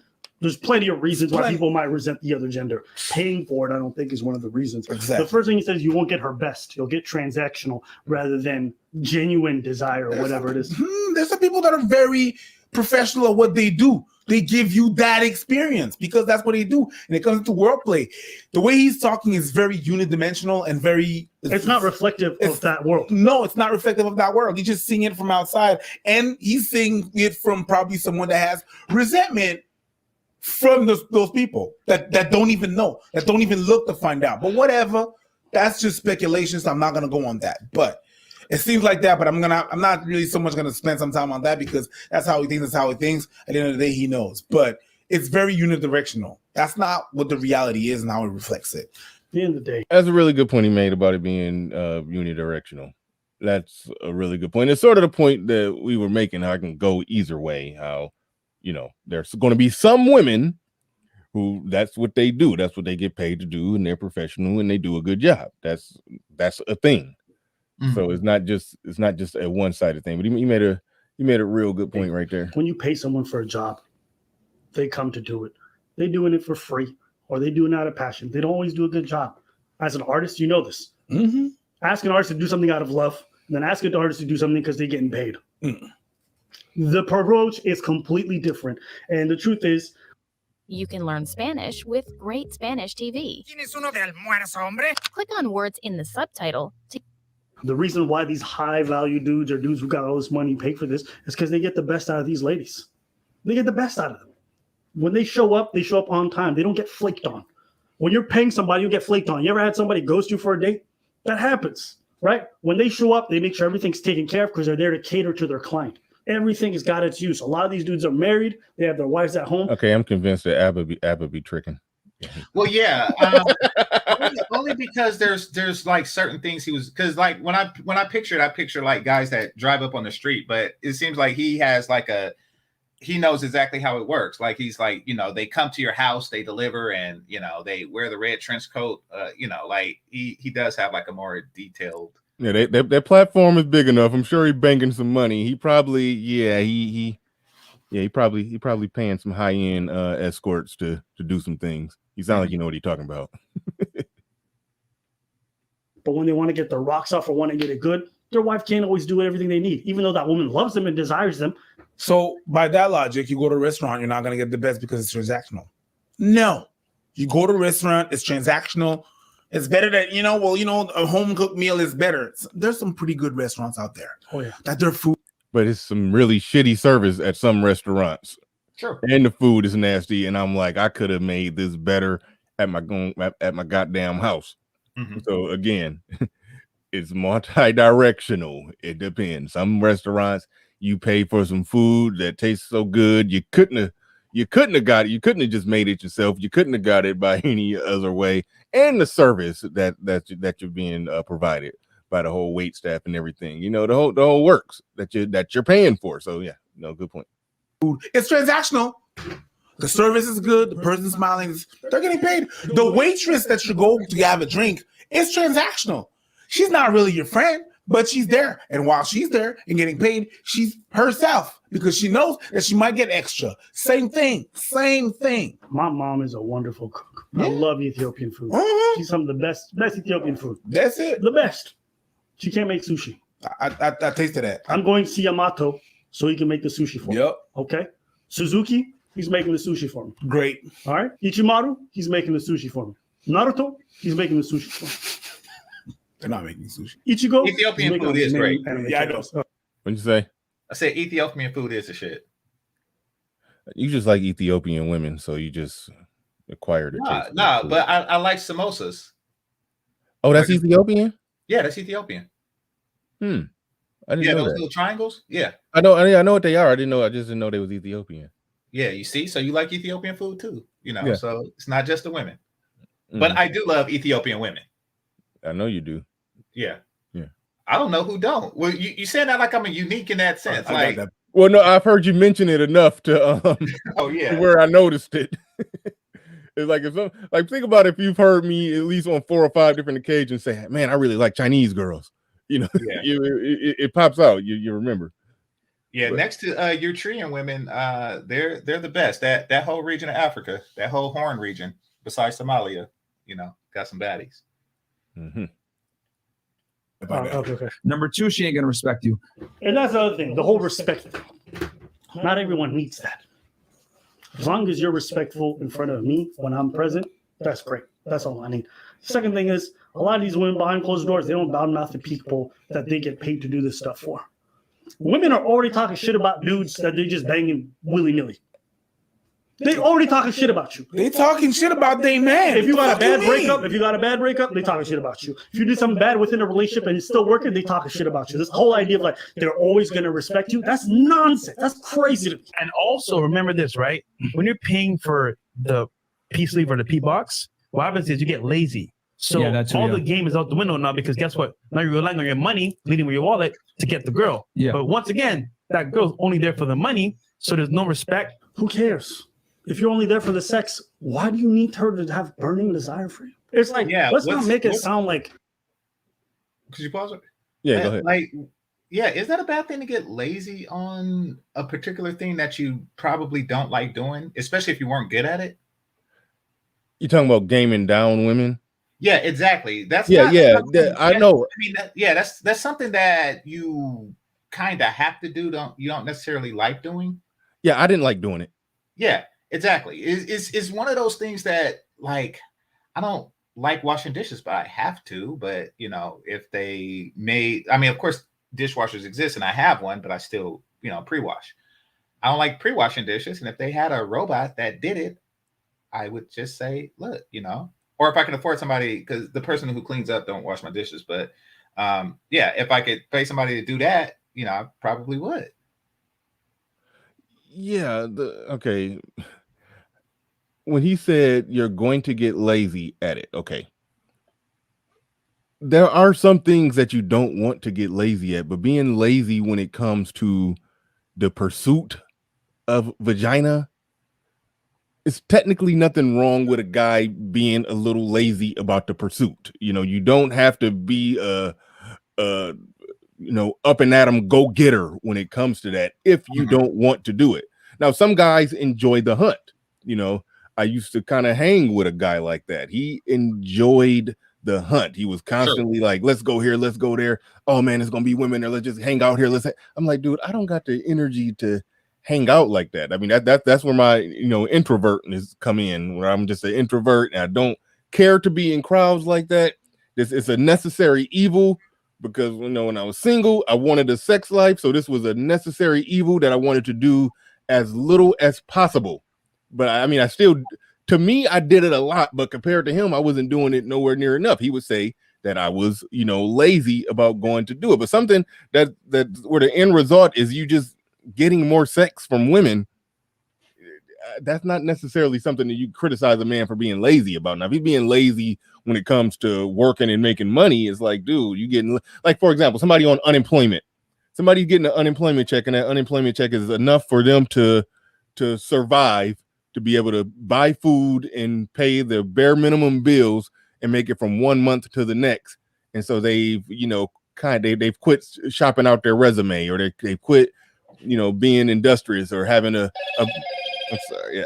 they stopped having a business idea, their goals, their plans, their business ideas, things that they were thinking about trying. They kind of put all that on the back burner because they're getting a check that sort of amounts to welfare. And so that's a fair discussion to say, hey, dude, you getting lazy on that unemployment. That's when, men can have a discussion about, hey, you're getting kind of lazy on this, but not when it comes to that, the pursuit of pussy. Right. It's okay to be lazy on that if you don't want to invest that much time and energy to doing it or getting better at it or sharpening your tools when it comes to doing that. Now, some guys do want to get better at it. And let me keep it 100% real. Mm-hmm. After my divorce, when I got back out there and I realized how much I sucked at, trying to talk to women and trying to holler at women, I did have to invest an amount of time to just get sufficient. Not to get great, not to get pimp level game, but just to get sufficient. I had to work on my communication skills and the shaking the nerves when it comes to approaching women. Like I've said it, I've been very candid on my channel. I used to be visibly nervous when I would approach women. I had to approach enough women to where the visible nervousness would go away. So yeah, I did have to not be lazy just to be sufficient enough to get in the game. But when it comes down to a guy just saying overall, you shouldn't be lazy when it comes about this. You need to be an ambitious go-getter and this or that. I was like, nah, you can decide as a man the level of effort you want to put into getting sex. And if you could put the minimal amount of effort into it and get a sufficient amount of sex with a minimal amount of effort, you are doing the sex game correctly in my eyes. If you're putting a maximum amount of effort into it and just getting an all right amount of sex, but you put maximum effort into it, then you're not necessarily doing it right. So if somebody finds a happy medium equilibrium where they're lazy about it and they're only putting about 10% effort, but they're getting enough sex that they're okay with, that's somebody who's okay. They figured it out and their day is freed up to do other productive shit. So that's why I don't get what Freshman CEO is saying about, man, you're going to get lazy if you start paying for it. No, it's about your personal level of effort and time that you want to put into the pursuit of pussy. Shout out to Pablo Frescobar. He says the level of intimacy is the difference. Also, shout out to Zeno FHD TV. He says, ain't nothing like that love coochie. I agree with that. Beta. I mean, I wouldn't call it love Gucci, but the intimacy aspect of it is, I agree with him on that. The emotional connection is the special seasoning that you need to spice that dish up. Okay. Quiet Storm radio show host ass nigga. No, just playing. All right. All right. Let's see who else we got in here. Shout out to Zeno FHD TV. That's one you just read. Yeah, no, I was just shouting him out real quick. Rip RP IB1. Okay. He said that dude is a little zesty. Don't trust a butt face knucker. Okay, I don't know who's zesty and who has a butt face. Yeah, me either. I don't know what a butt face look like. It looks like a crack. Yeah, Yeah, I don't know. All right. I saw some more super chats in the building. My man Osama Abdul in the building says 2021, the Game Cartel has been taking L after L. Cut it out. Like dominoes falling in line. You are going to pay for it one way or another. Stop the cap. I won't say the Game Cartel. Well, I mean, that's so. He's having that conversation that Lucario was having earlier. Like he was saying, that's just something tricks say, and now he's saying that you're paying for it. So it's just this endless cycle. Yeah, it's like it's an unnecessary war. That's how I look at it. Mm-hmm. It's an unnecessary war. If you look at a lot of the, let's take Lucario, Steve Dedeen, a lot of the stuff, and the other gentlemen that they collab with over there. And I just did a one-on-one with Mr. 1950. He be over there with them. Shout out to him. If you ain't subscribed to that brother, you should definitely go and support him. That's a good brother over there. When they break down game, they're saying what would definitely qualify as a lot of red pill manosphere type points that we all generally agree with. So and it's almost like everybody can just agree to agree and not fight over the inches. Basically, it's like they're fighting over 5% of the disagreement. And it's just like, I don't really see the point of it. It's like if you go watch when Ramil had Lucario on there, and it's like, and Ty City was on there, and he was kind of disagreeing with some fine details about what Lucario and Steve Dedeen was saying. And then when Steve Dedeen started breaking it down, everything that he was saying, Ty City was like, I agree. And everything Steve Dedeen said was some stuff that Ty City had said before, that I've heard Ty City say at least something similar to it. So I'm like, everybody on that damn panel can just agree to agree. So I don't always get it. It's like an unnecessary war that goes on that I'm seeing happening in the space amongst people who generally agree with each other. It's just the fine, it's just a few small fine details that people are nitpicking at, you know. Well, now that I mention it, I did, when talking to Lucario on Ramil's panel, I did actually just get carried away with it more than I should have, and I am ashamed of that. But you're right. Initially, it was a minor disagreement that I had with Lucario about the looks factor. He don't believe that looks should be as important to a man that I do, and so. But outside of that, I don't really know his content well enough to know if I agree or disagree with it. But that really is a minor thing, but it turned major, and perhaps it shouldn't have. So you're right. Okay, DJ Naff, I assume you're referring to when I said that I used to be visibly nervous while approaching women. Yeah, I wasn't shaking like booty meat. Women are real good at picking up on subtleties. I mean, they kind of have to, because they got to make sure that they don't go home with a serial killer. So they got to watch your body language through and through. So if you do the slightest thing where you just don't look calm, cool, and collected, you're going to get rejected. So that's pretty much, I wasn't even trying to rhyme right there. That's pretty much what I mean by looking visibly nervous. They have to, they got to pay close attention to your body language. We don't have to. I mean, we got to pay attention to their body language, but for a different reason. But they have to for safety. So they're way more attuned than us to just really watching how a guy moves, how he acts, how he reacts, how he, if he fidgeting with his hands, is a shout out to ARC, is his eyes shifty, they looking at all that stuff like that. And so but shout out to you. Don't ever say again that I was shaking like booty meat. Don't ever say that. You almost got timed out. You almost got timed out if not hidden, but I got the context of what you meant. Wanting to bang a girl's like some noble cause that deserves respect. Who cares? Only there for the sex. Why do you need her to have burning desire for you? It's like, let's not make it sound like wanting to bang a girl's like some noble cause that deserves. Well, that's a good point too.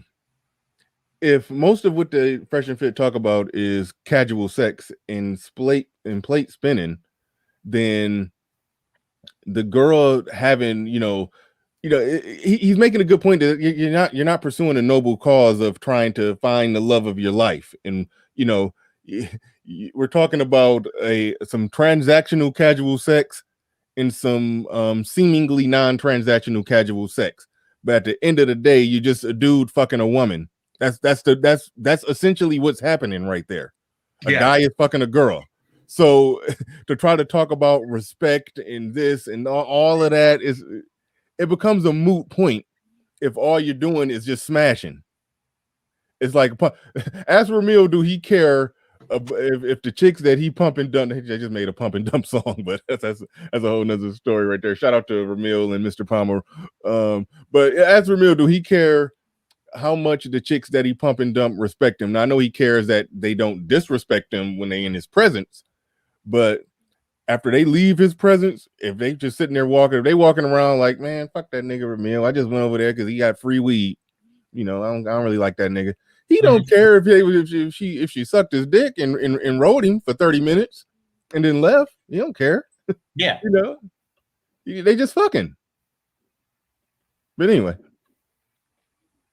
Respect. Who cares? But this idea that like oh, they're only there for the money. Most of the time, we only there for one thing as well. And it's very, very like instant gratification and then we're out. So I don't even understand why you would want to have like some deeper approach to it. Two, this whole idea of having game and all this stuff, it's for some people. Not everyone wants. Yeah, if you got 5 women in your rotation, the last thing you want is for all of them to be in love with you.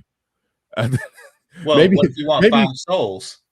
You don't want 5 souls in the jar on your nightstand. You only want 1.5 souls in the jar on your nightstand. If you got a 5-woman rotation, the main number 1 chick, okay, you want her in love with you, and maybe the number 2 chick to just be kind of in love with you. But the last 3, you don't want them in love with you. That's how you got hoes hopping out the bushes and shit. You don't want that. Mm-hmm. But anyway. Not everyone wants to bother going on dates and chatting to women and being a player. It's not for everybody. It's not for everybody. Sometimes you just want to get your rocks off. Sometimes you hit up a booty call. Doesn't require any game. It doesn't. But you do it because it's convenient. So this whole idea of having game, it's not for every man. Listen, bro. Back in my young days, right? When I had to go up to some ladies, just the work to put in, it's like, why am I here? It wasn't worth it. That's why when you get older, you stop wanting to do that because you're like, this ain't worth all the trouble. The way they're talking about the game is really, it sounds really like fucking Dungeon and Dragon. What you mean?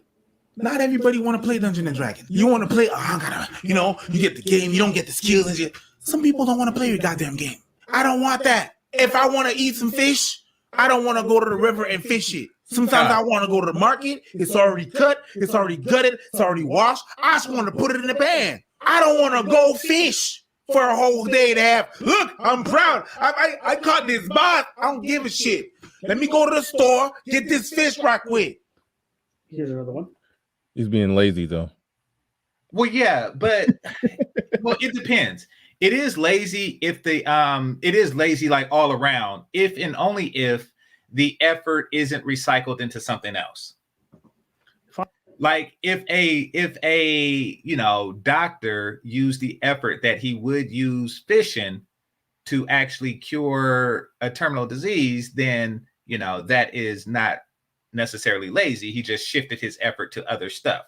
Like if a person is paying, and saving time than gaming, but he uses that effort towards building himself up, starting a business or going to school, doing whatever, then you're just shifting it, you're just shifting your effort. The ghost J Speed OG old ass in the building. I have no idea what he's talking about, but he says, catch the grease, brother, catch the grease early in the morning as you were. Do tell. He's talking about how you shine so brightly. Oh no, I ain't shiny today. Yeah, that's why I'm off camera. I only get on camera when I'm blinging. Only get on camera when I'm out here shining. But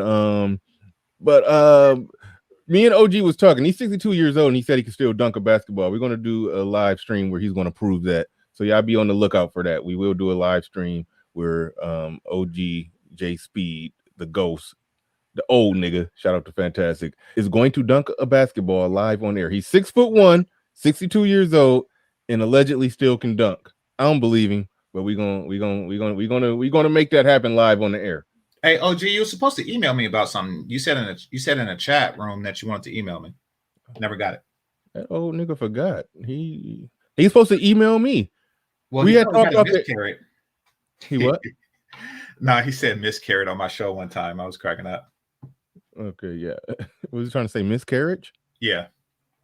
Yeah. Like, and she say she had a miscarriage. He was talking about Lonnie Love. Man, he be whooping the English language's ass. Yeah, he do. He just put the English language, just line it up against the wall and just get an AK-47 and just the English language just butchered. Pretty much, yeah. Yeah. Native Arain in the building says, peace, Brother Bernard and Brother Game Changer. I know this is off topic, but forgive me. Where or what city did the word cap originated from? I have no idea. I just finally gave up and started using the term. It was out for a long time. I refused to use it, but this damn black YouTube got me using it now. So yeah. Well, it was out, but it meant something else when I was growing up. It was more like playing the dozens. Yep, that's what it was for me too. Yeah, so it kind of just shifted to lying. I don't know where it came from. Yeah, just came from online. Kuda saying it came from Atlanta. Cool. Okay. Cool. All right. Osama Abdu back in here. BR, my brother, 100 grand. But speaking of capping, man, when is the primetime debate between the Game Cartel versus the Rational Bros going down? No, I'm not going to set up a debate between that because I think it's an unnecessary tit for tat back and forth. It is. I think it's extremely unnecessary because when brothers sit here and chop it up, talking about, everybody agrees already, and I don't like debates between people who generally agree and then they fight over the inches. So it's really not a thing. Like one side, I'm not even about to break down what one side says versus what the other side says. So it would be a useless. It would be a useless debate. It would be a useless debate, in my opinion. If somebody else want to do it, then they could do it. But no, I'm not setting that up. I think, truthfully, what they do, I'm not trying to get too into that. Look, if you speak up for men and you want better outcomes for men, and you're accurately describing what goes on in this modern world in dating, mating, and overall interactions with women, if you're generally on the side of men when it comes to that, or if you are on the side of men when it comes to that, I will say we're all generally on the same team. So that's why I say there's no need for a debate. We're all on the same team. That's how I view it. So no, I won't be setting up that debate.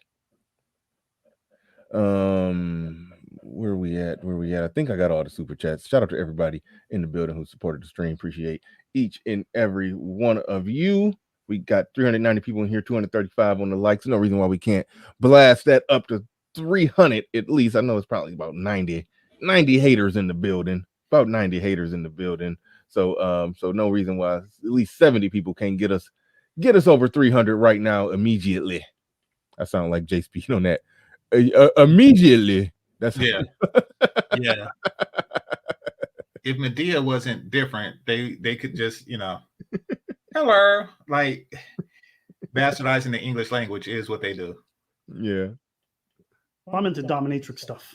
A random hookup is a waste of my time. Straight up. All that work to find a girl who's not into the stuff I'm into. Why would I waste my time? Oh shit. Oh shit. I don't want to go to the river and fish it. Abba was killing it right there. I want to back up so you can hear the context of this because I know you're going to like this point. Okay. Sometimes I want to go to the market. It's already cut. It's already gutted. It's already washed. I just want to put it in the pan. I don't want to go fish for a whole day to have. Look, I'm proud. I caught this boss. I don't give a shit. Let me go to the store, get this fish right quick. Here's another one.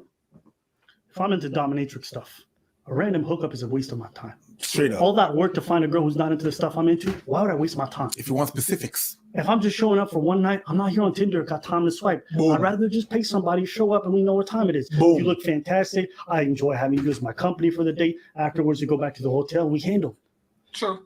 There's so many.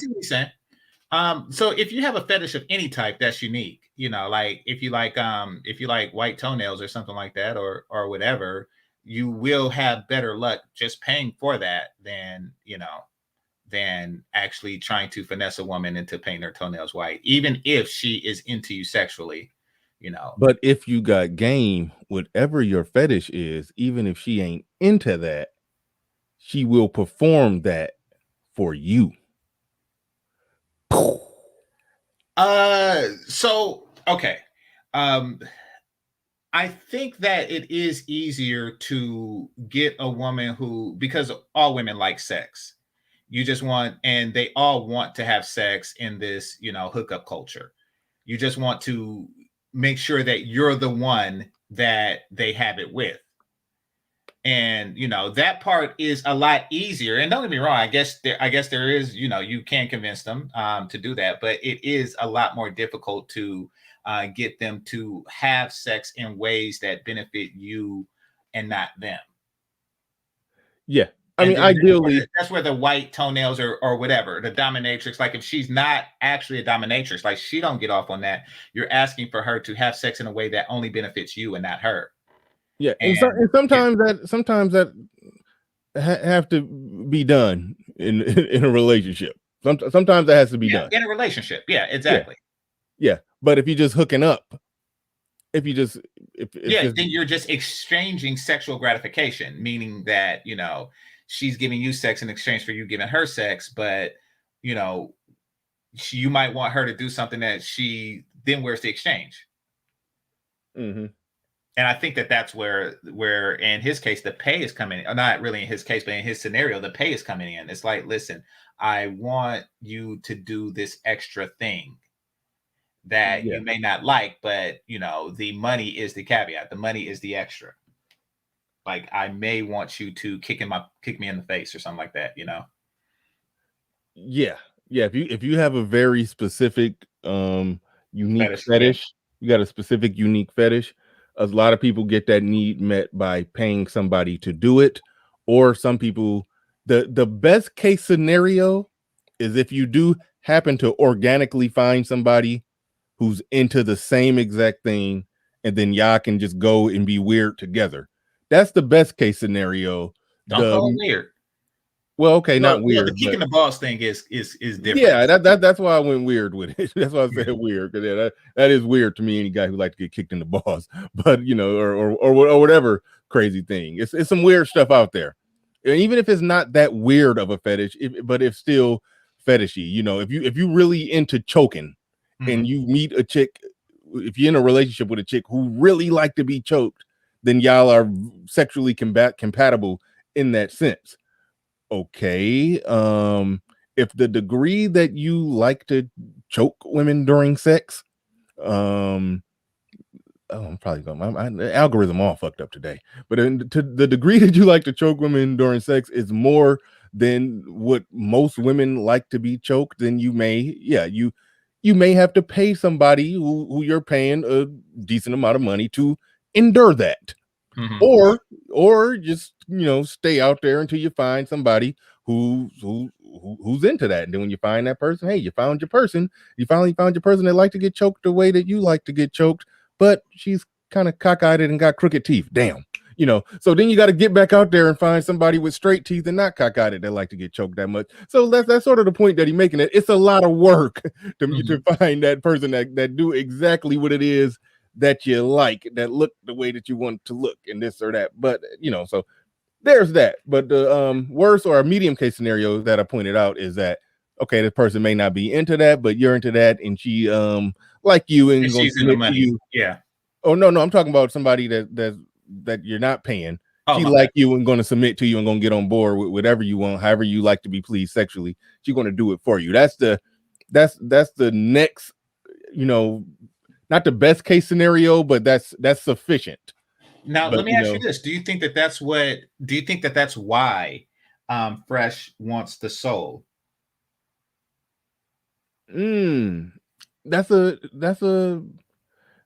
That's a fair point. Oh shit! Damn, I just remembered when AMS said something that was very that I didn't care to hear. But he said when you take a woman's soul, they'll lick your ass, even if they ain't into the booty. They'll eat the booty, even if they're not into booty eating. You take their soul, they'll eat the booty. Now I don't understand men who want their booty ate.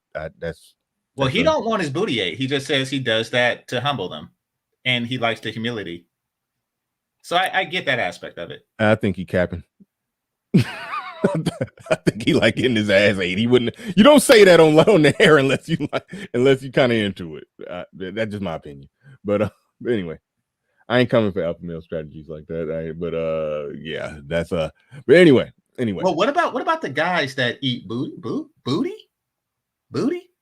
What about the guys that eat booty? Like, I mean, would you say that the women of the guys that like to eat booty have their soul? Booty? You saying there's a woman taking the soul of the guy? Wife, right? Say you have a wife. Okay. And you don't necessarily like to eat booty. It's not your first choice, but you start to eat your wife's booty because she has your soul. And you start to be so adept at eating booty. You start to become so adept at eating booty that you have a course teaching others on how Hey man, cut it out, man. Man, you ain't shit. You ain't shit. I don't know how I didn't know you was going that route. And I'm just going. All right. We're gonna roll the tape. Well, the question is, at that point, do your wife have your soul? All right, we're gonna roll the tape, man. I don't know how I didn't know that you was going that way. Okay. You ain't shit. Many reasons why you would do it, and it's very logical for a lot of people. I personally enjoy chatting to ladies. I enjoy doing the whole process. Great, that's for me. But just because some ain't for me doesn't mean that other people who are into other stuff are fucking weirdos. Some people want to do, virginity till marriage. It's not for me. But I ain't mad at people who do that. And I'm like, man, you lack game because you're waiting till they got their own trajectory that they want to go in life. Not everyone is built to do all this stuff. This whole seduction thing that it's not necessary for everyone. But anyways, I'll keep going. There's no genuine desire. And in this scenario right here, yeah, I know you said some guys are married and they go behind the scenes, whatever. But deep down, a man wants to be desired by a woman. And this is why people pay for OnlyFans, because they want the one-on-one with a girl. They want that genuine desire. That's not true. What do you mean by that's why people they want to be deep down, they want to be desired by a woman, so that's why they pay for OnlyFans? Wouldn't that be counterproductive if desire is what you're looking for? What's the illusion of desire? Because we talked about this when I was talking about OnlyFans. I'm like, porn is free, and it was on your show, I think, that people were saying that they want that connection and blah blah blah blah blah blah. Now that's what I don't want. I don't want, and I don't like non-sexual intimacy. That is something that I just, is not my thing. Like phone sex back in the day when people did that, it's like, are you gonna fuck me? Like I don't really like that, but I get what he's saying. Like that's why OnlyFans exists, because it does exist and there is a market for it. I thought that it was more like I thought that you could be the director, and I thought that was his appeal. But apparently they want the woman to actually say, their name, and, I don't know. Yeah, no, yeah, see, I'm ignorant to OnlyFans, but I do understand what you mean by you thought the guy got a kick out of telling her what to do, but really they just want a sympathetic listening ear from a woman on the other side of the country that they're paying for, and yeah, that's when it gets stupid. Well, that's what they were saying on your show, but on the porn that I watch, which many of which is like a teaser to their OnlyFans, or snippets from their OnlyFans, they are doing what the guys are telling them to do. Mm-hmm. So that's why I came to that conclusion. Like, like they're looking at the screen and then they say, okay, and then they'll suck their boyfriend off, So that is what I thought that it was about, but apparently there's a different aspect where guys are doing it for the intimacy. Mm-hmm. Like even for me, I don't care for girl desires. Sometimes I don't care. If I'm trying to date her seriously, sure. Sometimes I'm macking on a girl. It's fun to her to be, but there's sometimes where I'm just like, bruh, you know what? This is a friends with benefits situation. I enjoy sleeping with you. You enjoy sleeping with me. We don't have that much desire for each other, but it's convenient. That's some situations. And for some people, that's perfect. So this whole idea of like, you always need desire, that's not true at all. So preach, right? I get what you're saying. I actually know a lot of guys that pay for it, right? And they're very successful, very wealthy. But the problem is that like, they no longer see women as a challenge. It's kind of like, not that they can get it by just paying, because to them, $100 is nothing. Why do you need to see women as a challenge? Yeah, exactly. That's what I said. They're losing logic because they're making a self-serving argument to otherwise really logical people. They're going down a path where it's like, no, I don't. Yeah, I understand you have to. There's money on the table and stuff like that, but okay. For some people, there is a thrill of the chase. It's the journey is more important than the destination. Mm-hmm. But to others, it's the destination, and I get that. Like if your journey is more important than the destination, I get it. But in modern times, the journey is just too damn long, and you'll never get anything else accomplished in life. Yeah. Real quick before I push play again, I think I missed some people's super chats. I think somebody sent a super chat. I appreciate everybody who's supporting. I'm gonna That's what I see is. Oh no, that's DJ Nap. But those $2.99 stay in whatchamacallit, stay in StreamYards. Yeah, I'm gonna try to find them in the analytics real quick. Just give me a second on that. But like to once again thank everybody who in the building today. 376 in the building, 258 on. We still ain't 300 on the likes. That's all right though, y'all. That's all right. We'll live with it. We'll live with it. Mr. Shane Vigils, I knew that was one that I missed. And I can't see the whole thing. They do not want you to win today. Hold on. It says, if you have time to waste cupcaking with broads, then use game. If you value time and want to go straight to the goal, then pay to play. Thank you for the super chat. Appreciate that. It's some truth in that. There's some truth in what he said right there. But like I said, there's been times when I didn't pay, and I didn't pay, in any dates or this or that or blah, blah, blah. And I didn't pay in that much time either. But a lot of times you are out there trying to, you out there, you putting a certain amount of time in it, and you putting a certain amount of money in it. But the full-blown transactional aspect of it, that what he's talking about, I don't think you have to necessarily go that route, but there is a time element to the pursuit of it. There is a time element of the pursuit of it. Well, okay. If the entirety of your sex life was represented by those times that you it was just immediate, like kind of like mode 1 style, let's go fuck, would you be content with that? Would you say, I had it pretty good? If the majority of it was that? If the entirety. For the most part, yeah, I think I would be. If I'll put it like this, if all of my single years was pretty much just like that, I mowed the chick, and she was either with it or she wouldn't.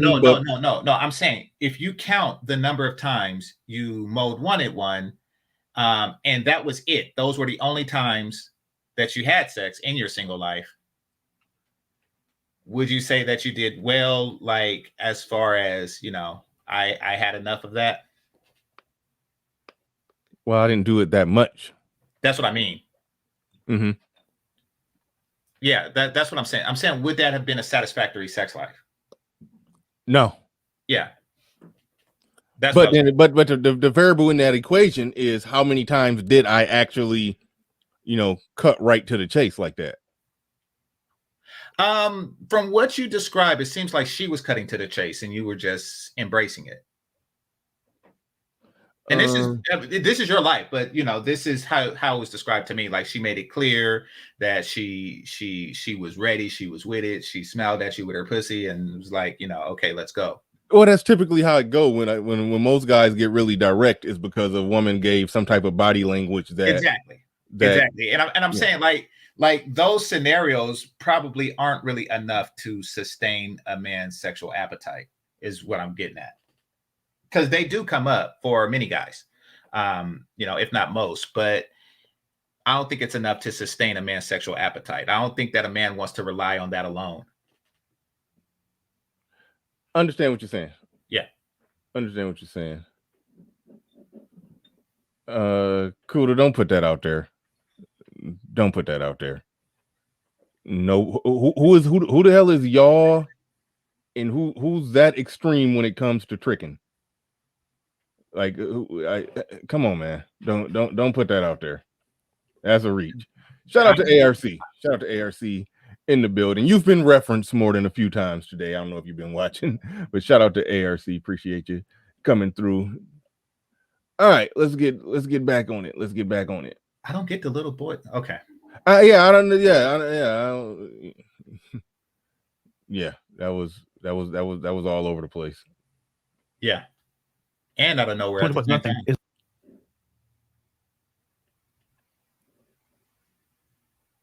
Yeah.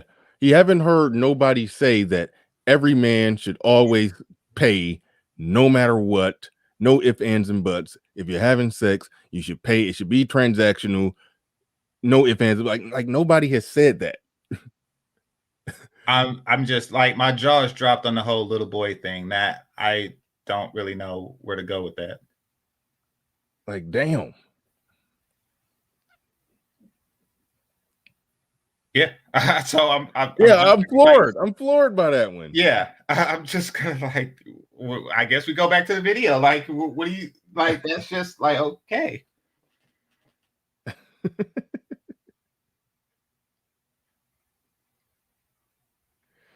All right.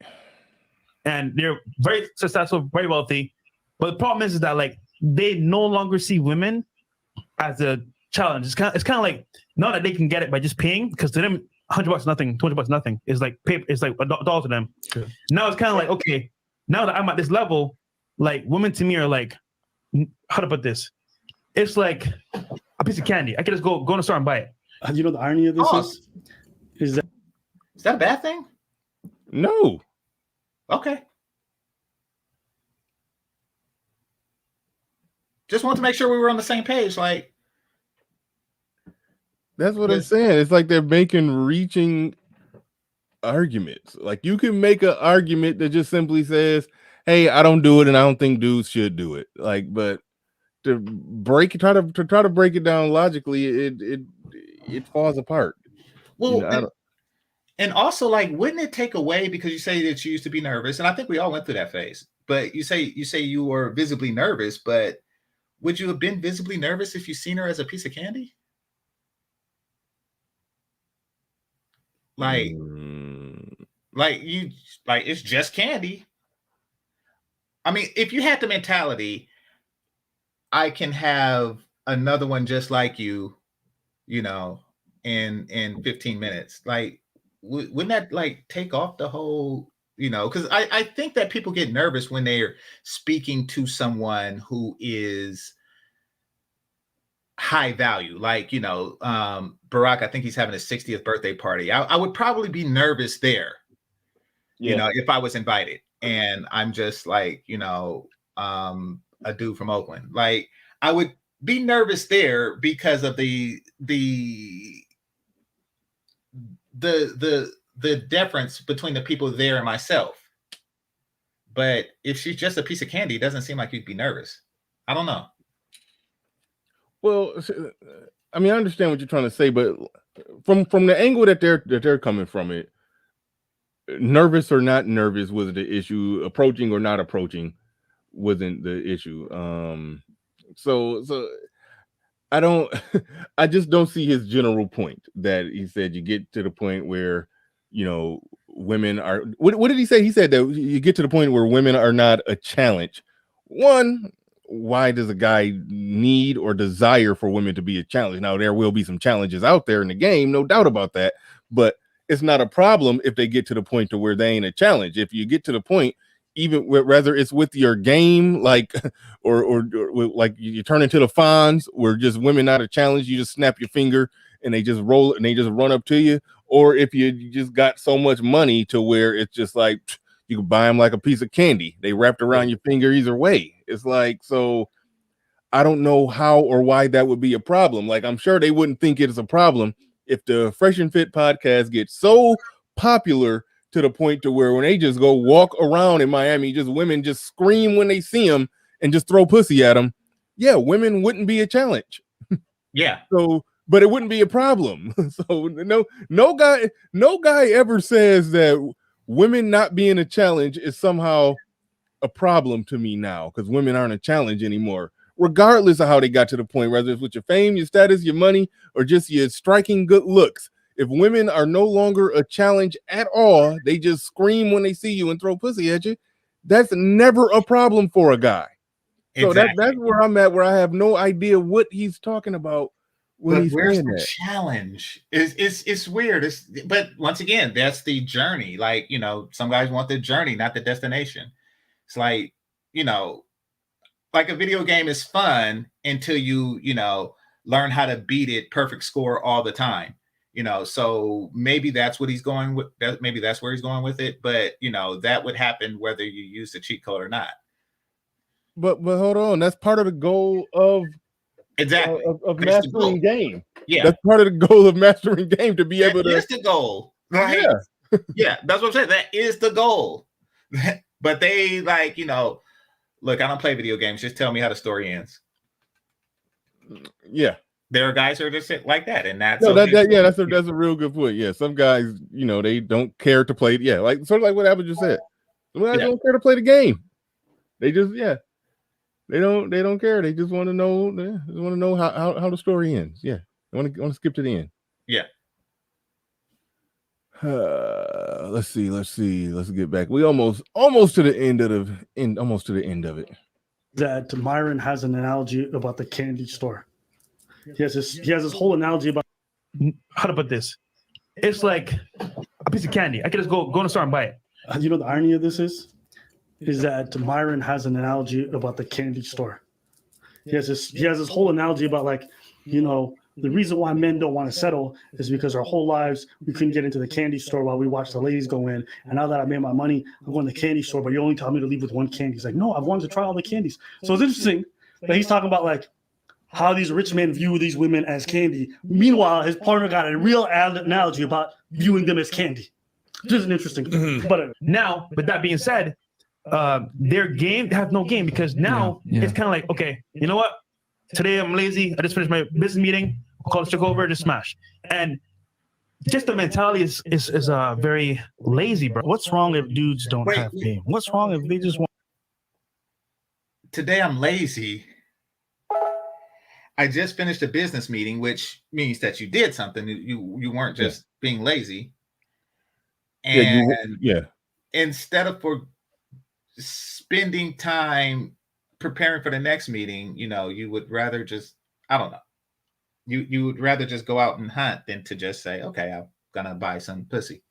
Especially because what they were saying, we paused it and stopped it so many times, but what they were saying was sort of predicated on high value men, or let's just say men who earn a lot of money. So if you've become successful, you've earned a lot of money, and you've been in all the business meetings, closing deals and making money, you're not lazy. You're using the energy to be productive and do something that makes you money. And exactly. So if you want one of the spoils of you not being lazy is to just be quick, easy, and to be lazy about pursuing sex. Well, it's refocused energy, because the energy that he would have spent, you know, chasing sex, he spent in his business aspect, and then he's using the funds from that to purchase sex. Like, you know, it's kind of like a doctor. It's like, you know, the energy he would have used to go fishing, he used to help people live, and then he used the money from that to buy some fish. Mm-hmm. So at the end of the day, he's a person that ate fish.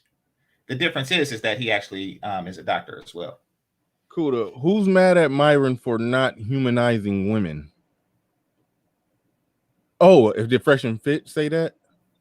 I mean, not Fresh and Fit, but if the Abbott and Preach say that, I think you may have a good point to them if they said that Myron does not humanize women, but then they are okay with guys who trick, because if they're guys who are tricking are in many ways objectifying women. So you would have a good point against an individual who said that Myron does not humanize women, and they're mad at him for that. So I guess I just want to know, did Abbott and Preach say that, or who said that?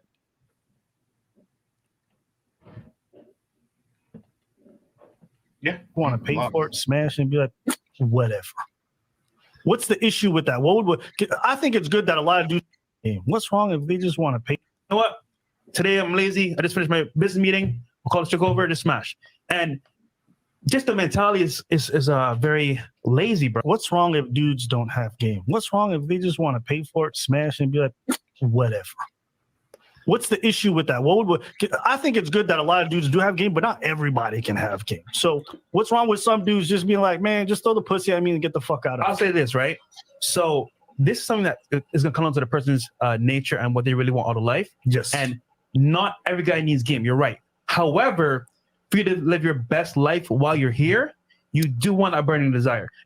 I got an email from this company called Unison, and they were like, yo, check out this MIDI chord pack. I said, nah. Now, get this. Most guys don't understand, for example, okay, if I pay for it, right, I'll get what I want. But if they didn't pay for it, they get much more because, once again, I suspect these guys are paying $100 for hookers. They're getting cheap end ones. Maybe that's what's happening, right? It's like a streetwalker. If you pay high money, these girls come correct. So what he's saying about you're going to get more. Again, Abba be tricking. Yeah. Well, yeah, obviously. Yeah. Yeah, Mr. James Vicious says sounds like Fresh okay. Hold on, Mr. James Vicious says sounds like Fresh and Fit might be abusing that purple pill. No, they normally are pretty red pill and shoot it pretty damn straight. It just on the subject of tricking that they're in order to make arguments to win the debate, they've said Fresh Prince CEO more so than Fit than Myron has said some things that sounded a little purple or blue pillish a little bit, but no, overall they are on point. This ain't me at all coming from him. And we talked at Shane Vicious, we talked about that, the ad block thing. No, I'm gonna pay when I remember to do it. I'm gonna pay for YouTube Premium. People who have YouTube channels who get paid by YouTube ads, stop advertising ad blocker in their chat room. God damn it. All right. Advertising trick into game dudes.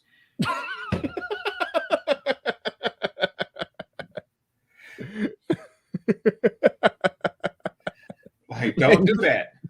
You stupid man. I would like some sexual. It's not true at all. But anyways. Yes, when you pay, you get it right away. But when you're not paying, the character you build, the game that you learn, the strategies that you kind of like come upon, you become a better man. The best sexually, the best. You can learn some character, like it can be character building. To, like I said, a guy that I can definitely relate to. I've been candid that there was a time when I was really nervous when approaching women. That it is a character building journey to get over those nerves and jump out there and do it and get good at it. And I've experienced that. I've been through that. And so yes, that part of the game is actually correct, and somebody can do that and work on that and develop that. And every now and then just pay for some pussy here and there. But so that's why it's like it's a multi-directional thing. But anyway, go ahead. Let me ask this. How much character does one build while eating booty? Character, in my humble opinion. It's very humble if you're eating booty. I'm not that damn humble, but okay. in my humble opinion, you lose some character points by eating shit. I just don't know how you eat ass without eating shit. I just don't. I've never heard nobody explain. I know who you taking shots at. Respect to that brother, but that taking him off the table. I just in general, I don't know how you eat an ass without eating shit. Well, if you generally agree with that, if you eat ass, you eat shit. Yeah, I think that's where the term shit eating grin comes from. So yeah, you're right. There has to be some residual there. No, young lady, you cannot clean your booty enough. There's going to be some shit residue in there. No. I don't approve that message. No booty is clean enough. Nope. If you're 30 years old, that means 30 years of worth of shit has passed through that thing. That is a toxic waste center.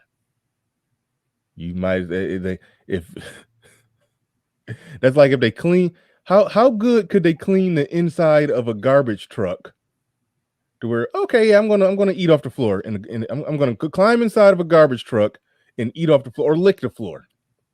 Yeah. How good could they clean it? I don't think they could clean the inside of a garbage truck. You know, the part where they dump the trash. Yeah. Where they've dumped this garbage truck been in service for 30 years. Well, you say the part where they dump the trash, like the rest of it is okay. Like well, you I just want to be specific. Like, but there's the part where the driver garbage truck is clean. Just being in that proximity to garbage, just like the passenger seat of the truck seems nasty too. Like, you know, everything about it is wrong. I'm assuming the guy who drives the truck eats fast food while he's driving. So I mean, no, I don't. I don't think they eat. I can't smell garbage and just eat an egg sandwich. Like, nah. In the garbage truck, no, it got garbage fumes on it. That's like eating it in the bathroom. Like the fumes alone is nasty. Yeah, you're making a compelling argument that even the driver, you know, in the cabin, even no matter how clean he keeps it up there, if he's sitting there, if he's eating Burger King while driving, he's not the one who's getting out the truck to dump the trash. It's the guy that hangs out on the side of it that dumps the trash in there. The guy that's driving can theoretically he can eat while driving, just like everybody else eat while they driving. But he's smelling all the fumes. He's inhaling all the fumes. So it's like I get what you're saying. Well, it's like me, right? I eat the meaty part of the booty, or rather, I bite it. You bite the cheek, huh? You saying you bite the cheek? Yeah, I bite the cheek. I bite the cheek and I bite the cusp. I really like biting the cusp, but not every woman has a cusp. But the part that goes underneath the French cut panties, I like to bite that. But if I smell fumes, I don't bite it. I don't bite, even though it's in proximity to the hole, which I don't mess with. You know, if there's fumes there, if I smell the fumes, I'm not gonna bite it. I just can't.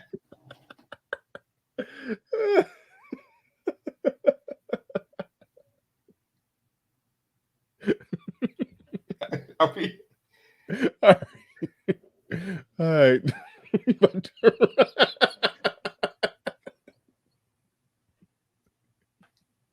That's some funny shit. All right. All right, back at it. I don't even know what they're talking about. Yeah. When you're not paying, the character you build, the game that you learn, the strategies that you kind of like come upon, you become a better man. The best sexually, the best compliance, the best submissiveness, the best, and more importantly for me, respect. If you take care of the lady and you pay her properly, there's a lot of girls who will do pretty much anything for that. So I agree with what you guys are saying, where even for me, it's not how I want to do things. But for some guys, you know what you said, like living your best life, some guys find it boring. Okay. They start talking to them like, ugh. They're putting the effort. They just like, ugh. I feel them on that part right there. I feel them on that part right there. That's why for me the pursuit of it is exhausting. I like the outcome, getting out there chasing women. I loved getting new pussy, but just the pursuit of it was just ugh. It's journey versus destination. Some dudes are addicted to the journey, and some dudes just want the destination. Yeah. I mean, I get it. Especially when you're busy. Hey, listen, there's a lot of reasons why you should legalize it, considering it makes it safer for the workers. It brings tax revenue to the country because this stuff is already happening. It happens in the DMs, it happens on the streets, it happens on websites. It's happening every day, right? Legalize it, make it safer for the workers. And also you make it so that the government gets its tax money, gets redistributed into the city, whatever. Okay. There's a lot of advantages to it. The downsides have not been recorded in places where it is legalized. So this is my thing. Me personally, I'm not into paying, but some people. Stop the cap. I'm just playing. No, I think he is. I think it, but it don't matter. It don't matter. Yeah. People are. And you know what I should say? Everyone should do what they want to. Let them. All right. There's guys in marriages right now who go to rub and tugs because they want a little something extra on the side. There's nothing wrong with it. Let them. All right. Everyone's doing things in a safe and consensual manner. I'm all for it. Anything you want to say? No. I should have took a rub and tug before. They have them out here, but they're too expensive. They like because you pay for the massage, right? and then they want an extra $50. I'm like, nah, that's too much. That's too much because you just did this thing for an hour that costs around $50, and now you want another whole 50 just for doing something that's 10 minutes. That's too much, right? But when I was in the Philippines, massages cost $2, and they didn't offer the tug afterwards. But what I later found out from Marco is that they're just subtle about it. Because like what they do is they touch it, and you're supposed, that's the hint, and you're supposed to ask for it at that, which means that from her it probably would have cost just another $2.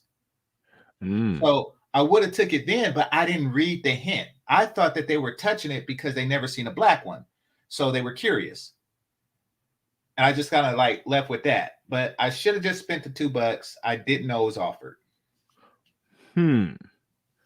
I was about to call you cheap when if the massage was $50 and it just was an extra $50 just to get the tug, I would have said you're being kind of cheap there. But that's not cheap. If a $4 massage, $100, yeah, that is a lot. But I mean, whatever you were already paying, if tack an extra 50 on, I mean, you're paying for that's double.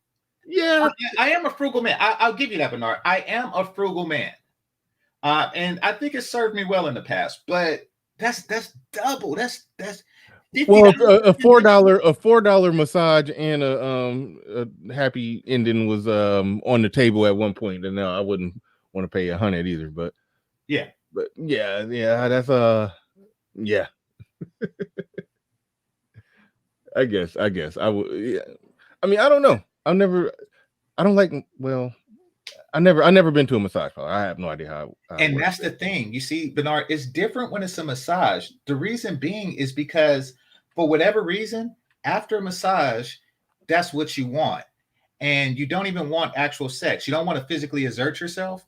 And it's like your entire body is relaxed, but that portion. And what they're doing is so it's like that part gets jealous because the rest feels so good. And what the chicks do is they know that, and then that's when they say, okay, $50. Like, no, you just did 95% of my being, and you want $50 for the extra 5? No, I'm not doing that. You're saying body proportion wise that they probably should only had to pay like an extra $5. You had to pay like extra $5 for the happy ending. That's the way I'm looking at it. But so it's a different feeling when it's a company, because I'm like, dang, like that feel good right now. I could really use that. There's just something about a massage that brings that out in people. But it is different. I mean, if you massage your feet, she don't gotta wipe anything white and pasty off of her hands, when she's done massaging your feet. So I mean, it is a difference. I mean, yes. So you just can't say body proportion wise it should be an extra $5. That's it's a little different. Is it really? Like, you're a shrewd negotiator. I am. You go in there. If 95% of my body that represents everything but my junk was massaged for $50, then by all means, about $3, $4, $5 max is what you should do for the happy ending. That is some negotiation. Man, that's some serious negotiation right there. I'm a frugal man, Bernard. I'm a frugal man.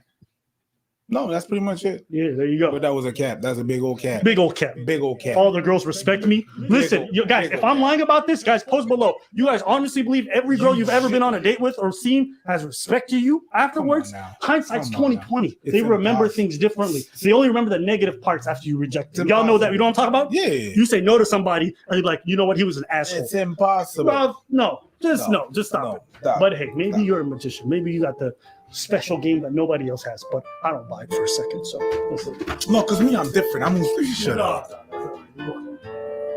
All right, that wraps that up right there. Now it was a good video that they made. I didn't watch the original the original interaction that they had with that they had on Fresh and Fit podcast. I didn't see that. And like I said earlier in the stream, it was kind of weird to me that they did that, because it was kind of like they was coming at Fresh and Fit, you know, my little smaller channel. I mean, I don't care, but like both of them, they got, you know, big channels and similar views, and they've worked together. So it was kind of like, why, you know, why do that? What'd you say? I said it seemed like they were taking out competition. Yeah. So it did reek of that, and that's something that Abby and Preach normally don't exactly engage in. They normally don't do petty shit like that, unless, well, they do to women. They do that. They do that to female YouTubers. They'll do some petty shit, but normally in good fun. But it was kind of like they was coming at them a little bit.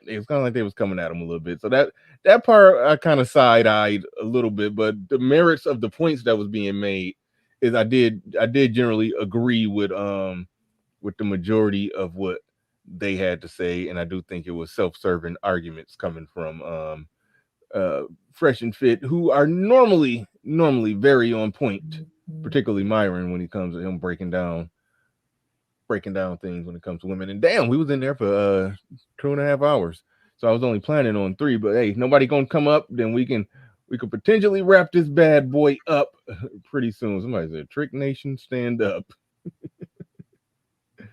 Yeah, some guys gonna do it. Some guys are gonna do it. Yeah. But the link is in the chat. The link is in the chat. Shout out to everybody though. Shout out to everybody.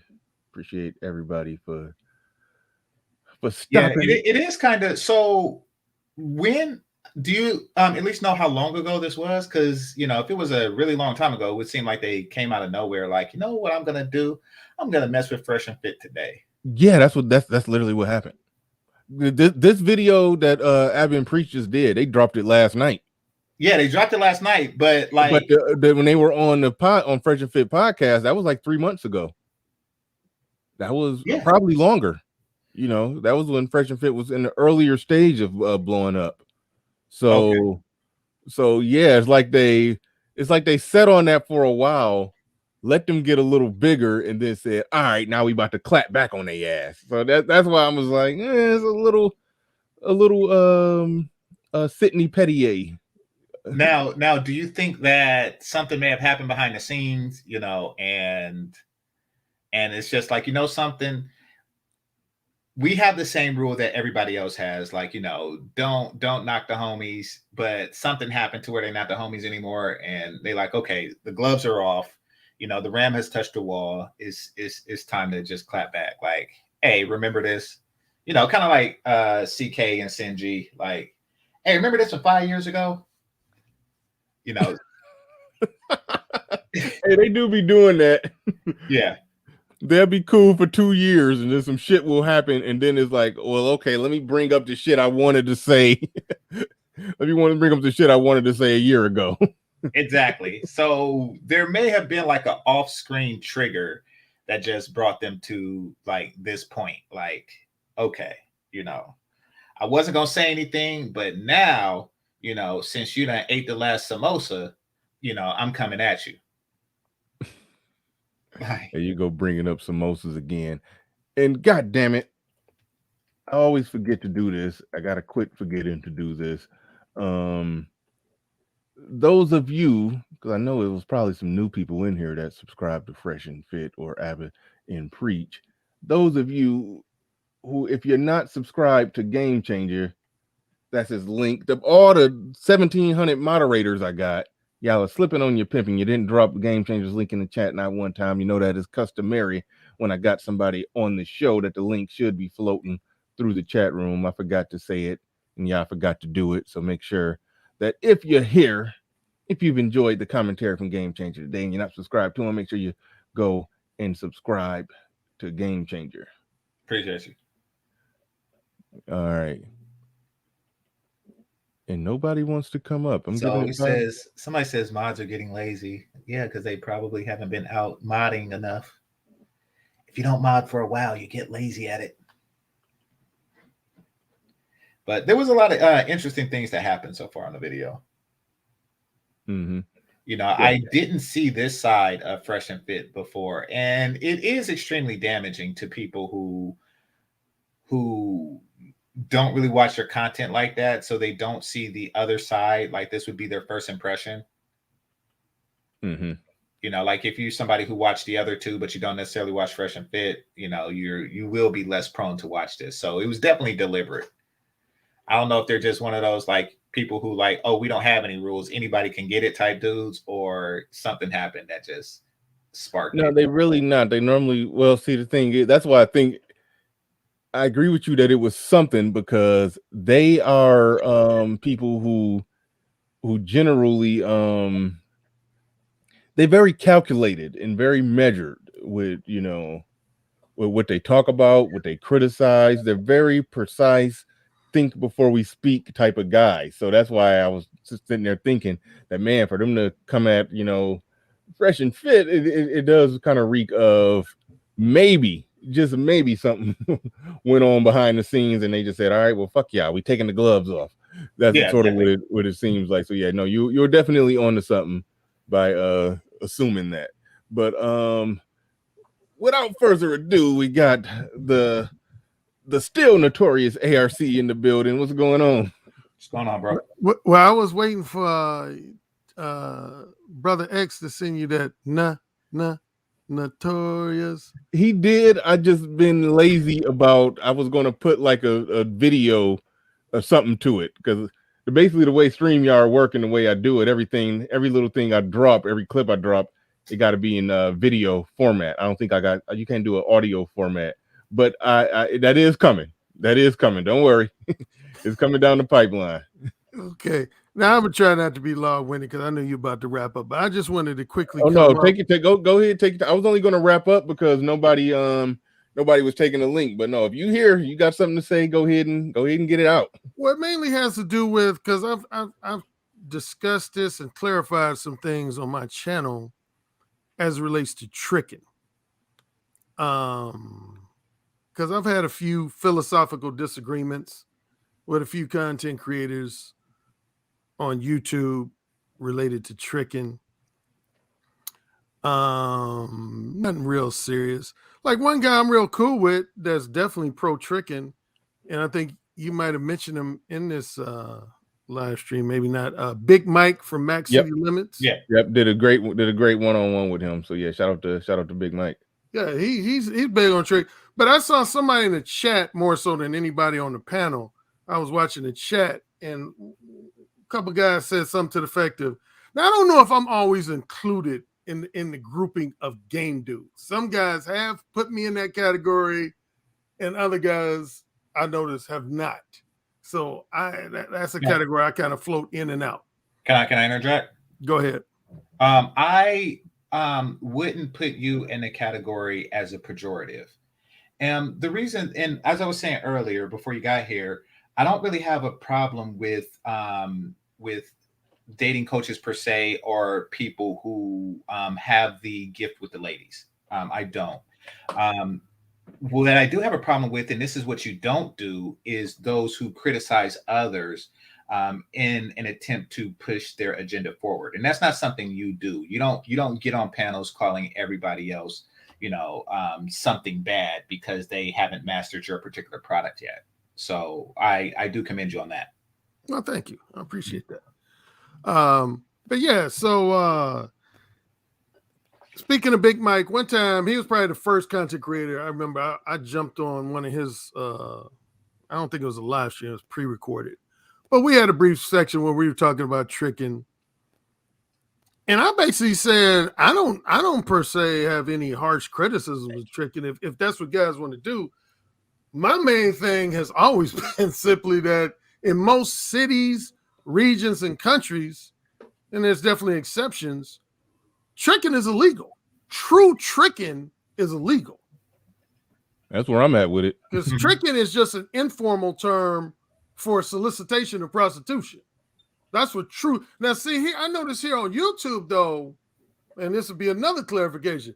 A lot of guys tend to confuse and conflate whining and dining with tricking. Those are actually two different concepts. let's start with the legalities. Whining and dining is legal. The best example of whining and dining would be if you took a woman out to lunch 2 or 3 times or dinner 2 or 3 times, and it just so happened after you took out the dinner, say the 3rd time, she decided to give you some pussy. That's not tricking. But some guys will loosely call that tricking. That's not tricking. That is whining and dining. You could almost say whining and dining is almost the pay for play equivalent to mode 2, whereas tricking is more the pay for play equivalent to mode 1. For tricking, and a couple people mentioned this in the chat room, and it's true. Tricking is almost just like being mode 1 when you offer monetary compensation. To be a true trick, you got to come out straight up with a woman and say, I'm looking to fuck. You can't be beat. You can't spend 45 minutes beating around the bush if you call yourself a true trick. And even Big Mike, who's about tricking, acknowledge that. You don't talk to a woman for 2 hours in order to trick. Hey, ARC, I want to interject and say that, if you're tricking, you're paying to beat around the bush for 45 minutes. No, y'all get it? Beat around the bush. Right. Okay. Oh, speaking of Bernard, I don't think you were around Game Chase yesterday. Speaking of play on words, man, Bernard, Jay Speed, if you're still in the chat room, Jay Speed had the best play on words yesterday, the whole live stream when he talked about they already been blackballed. That shit was classic. But yeah, you have to have the balls and backbone to be verbally direct with women, to be a true, genuine trick. That's tricking is when you tell women directly, I want to offer you some money in exchange for your sexual companionship. Yeah. So if you're a man who's like a verbal coward, real verbally shy, how can you fucking be a trick? You could be a whiner and diner. You can get away with being a whiner and diner, being like indirect and beat around the bush and vague and ambiguous. But tricking, no, you got to get to the point with tricking.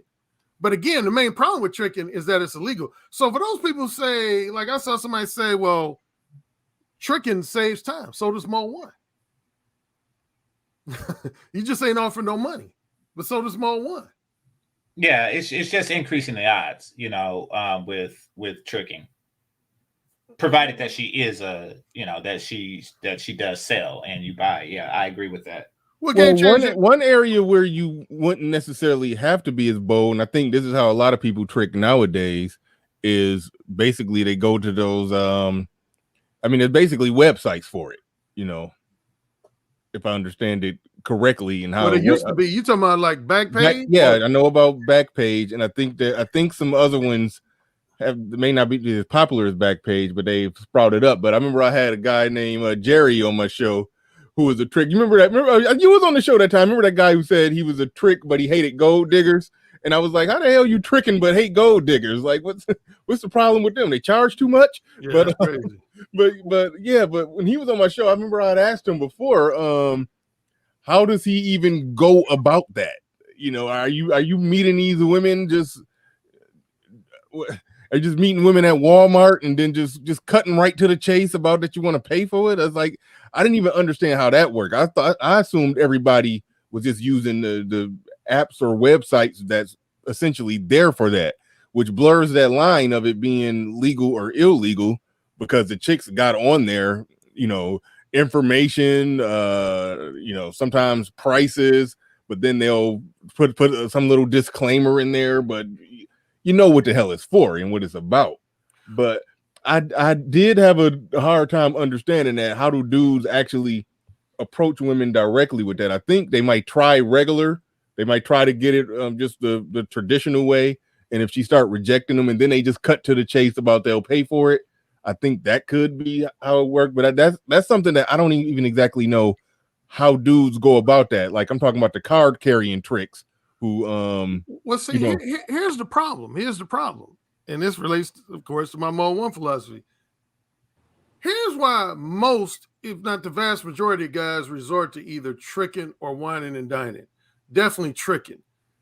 The main purpose, there's a few motivations for tricking, but one of the most prominent for tricking is you're offering money in an attempt to guarantee yourself that woman's sexual companionship, as opposed to paying for the possibility of sex. See, what we all call simping. That's basically what simping is. Simping is when you're paying women for the possibility to fuck them, but there's no guarantee. Whereas tricking, you're basically saying, okay, if I give you this $100 or $200 or whatever amount the woman is requiring, you're basically saying, if I give you this amount of money, I want to be guaranteed that I'm going to be able to fuck you, or you're going to be able to suck my dick, or a combination of both. But the weakness, again, if you're trying to trick without being direct like that, then you set yourself up to be played by, if a woman happens to be highly manipulative and shady. Same with whining and dining. See, whining and dining doesn't involve that type of directness, and that's one of the weaknesses of whining and dining. Because I know a lot of guys who've wined and dined women, say took them out on 2 or 3 dinner dates, and they still didn't get no pussy. So they just essentially paid for the possibility of sex. And that's, as most people know in my backstory, that's one reason why I started being more one. I don't like to roll the dice on the possibility of fucking a woman. My attitude is, hey, are you giving me some pussy or not? Because if you're not, I'm going to leave you the fuck alone. For me, no pussy, no quick, free, easy access to pussy, no conversation. Because women always want my conversation. If they don't want my dick, at minimum, most of the women I've been interacting with in my life always wanted conversation with me. So my basically negotiating was, if you're not going to give me any pussy, you ain't going to get no flattering or entertaining conversation. Is that clear? And I might not say those exact words, but essentially that was my attitude. And women would either oblige or they'd be like, okay, then no. But anyway, going back to tricking, so you're paying for guaranteed sex. Again, the main problem is in a lot of cities now, here in the United States, there's, I think, 3 or 4 counties in Nevada where it's legal to trick. Amsterdam, I've tricked before. So that's another reason why I would never criticize trick.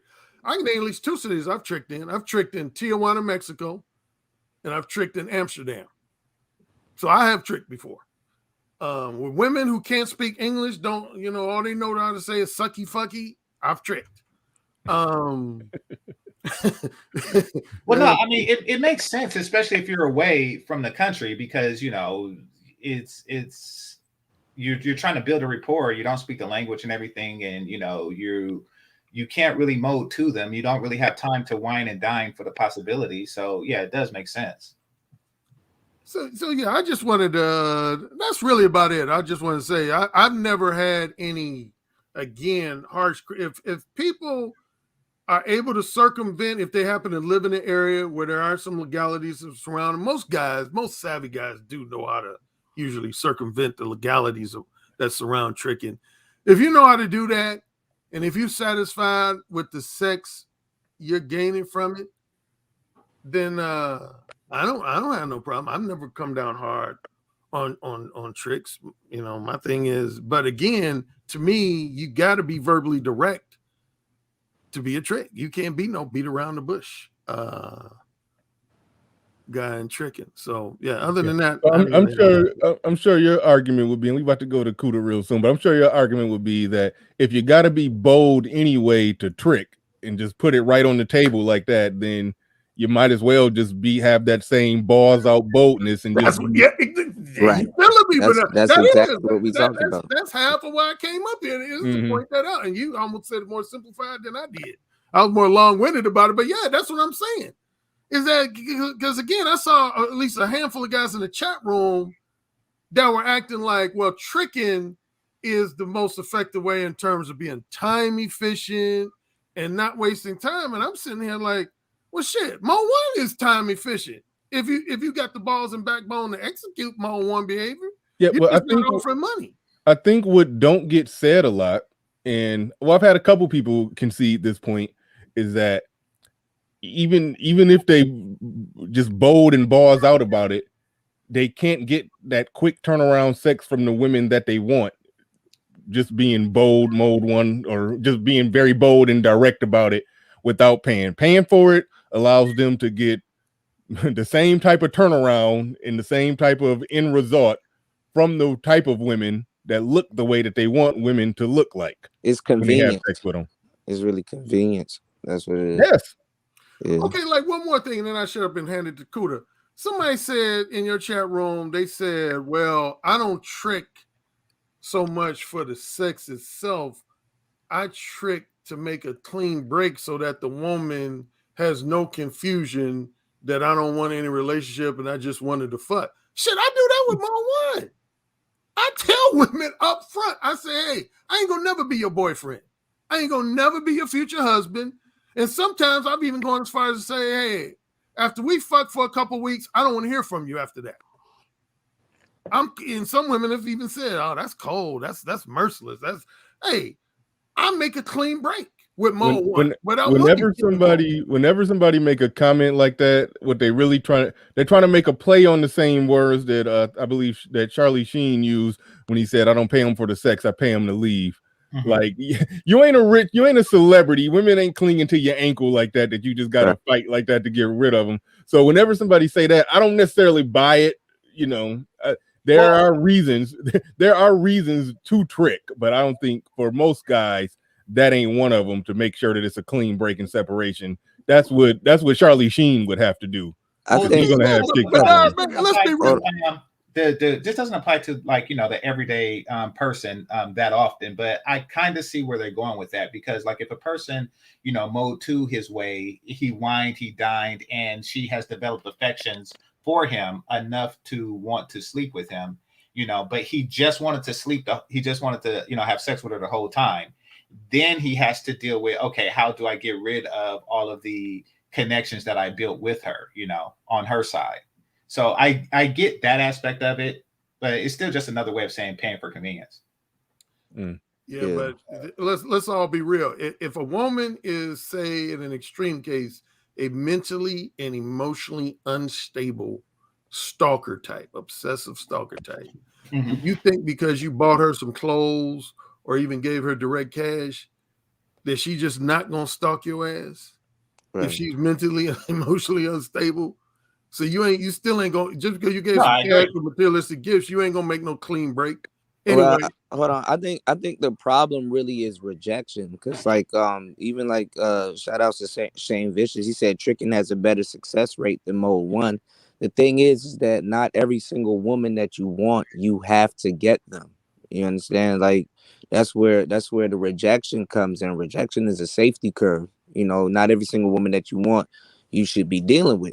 And honestly, yeah, it's more convenient to just pay, but I'm trying to tell you, every single woman that you come across that you're attracted to, you don't necessarily have to deal with them. But it's dangerous if you got the money to do it, because you're gonna come across a lot of women that you shouldn't have came across and deal with them in a way you shouldn't have dealt with them, where rejection would have saved you.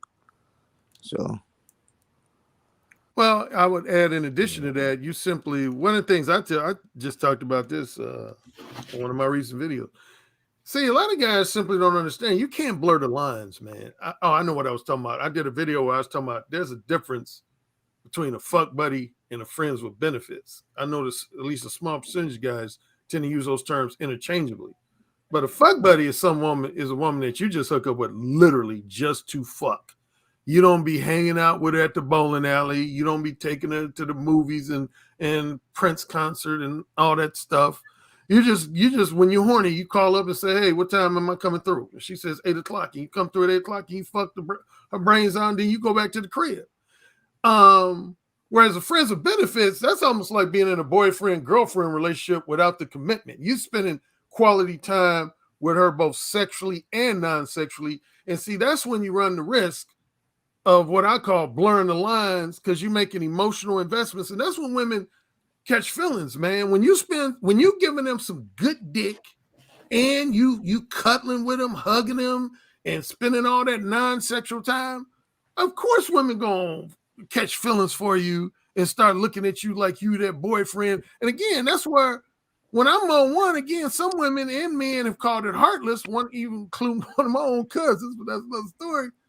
You see, I break women's hearts before I fuck them, not after I fuck them. I break their hearts before I fuck them.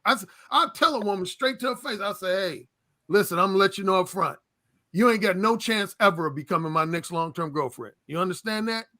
And they'd be like, damn, really? I said, you ain't got no chance. Like, I'm talking about zero. I'll never be your husband. I'll never be your fiance. I'll never be your next boyfriend. So that there's no confusion, no misinterpretation. I just have a lustful sexual attraction for you, and I want to fuck you. And in one way or another, I basically say you game or you not game. And they that's what they do. They either say yay or nay. But yeah, I don't like to blur the lines, man. I think a lot of men fuck. That's how you end up getting stalked and shit, and having women, you know, slashing your tires and all that kind of. Now, see, so you gotta have somebody stupid in the chat room said, did he just say he fucked his own cousin? God. Yeah. Anyway, so yeah, man, you can, but yeah, tricking again, you know. I mean, you got to have more game than trick nowadays than ever. I mean, tricks require a lot more game than plays, you know. Yeah, exactly. Well, like Alan was saying, it's illegal. So, I mean, I think the game for them is probably not getting caught or. Yeah. You know, but the thing is that if both of you guys know that you guys are engaging in something illegal, like the probability, you know, is up there, because it's not like if something happens you can call the police. You know what I'm saying? So it's like, you know, it falls on both sides. You know. Yeah.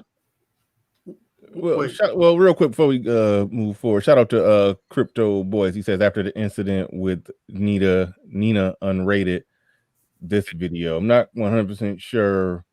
Yeah, I don't know who she is. What you're talking about? There was some woman that did accuse Fresh. I mean, or I think I don't know if she just accused Myron or accused both of them of something, and then so it's like they were under a little bit of hot water for something that some chick said that they did behind the scenes or something. Yeah, they gotta stop. I have no idea dealing with their groupies, man. That's another thing. The YouTube groupies gonna be like a whole nother topic.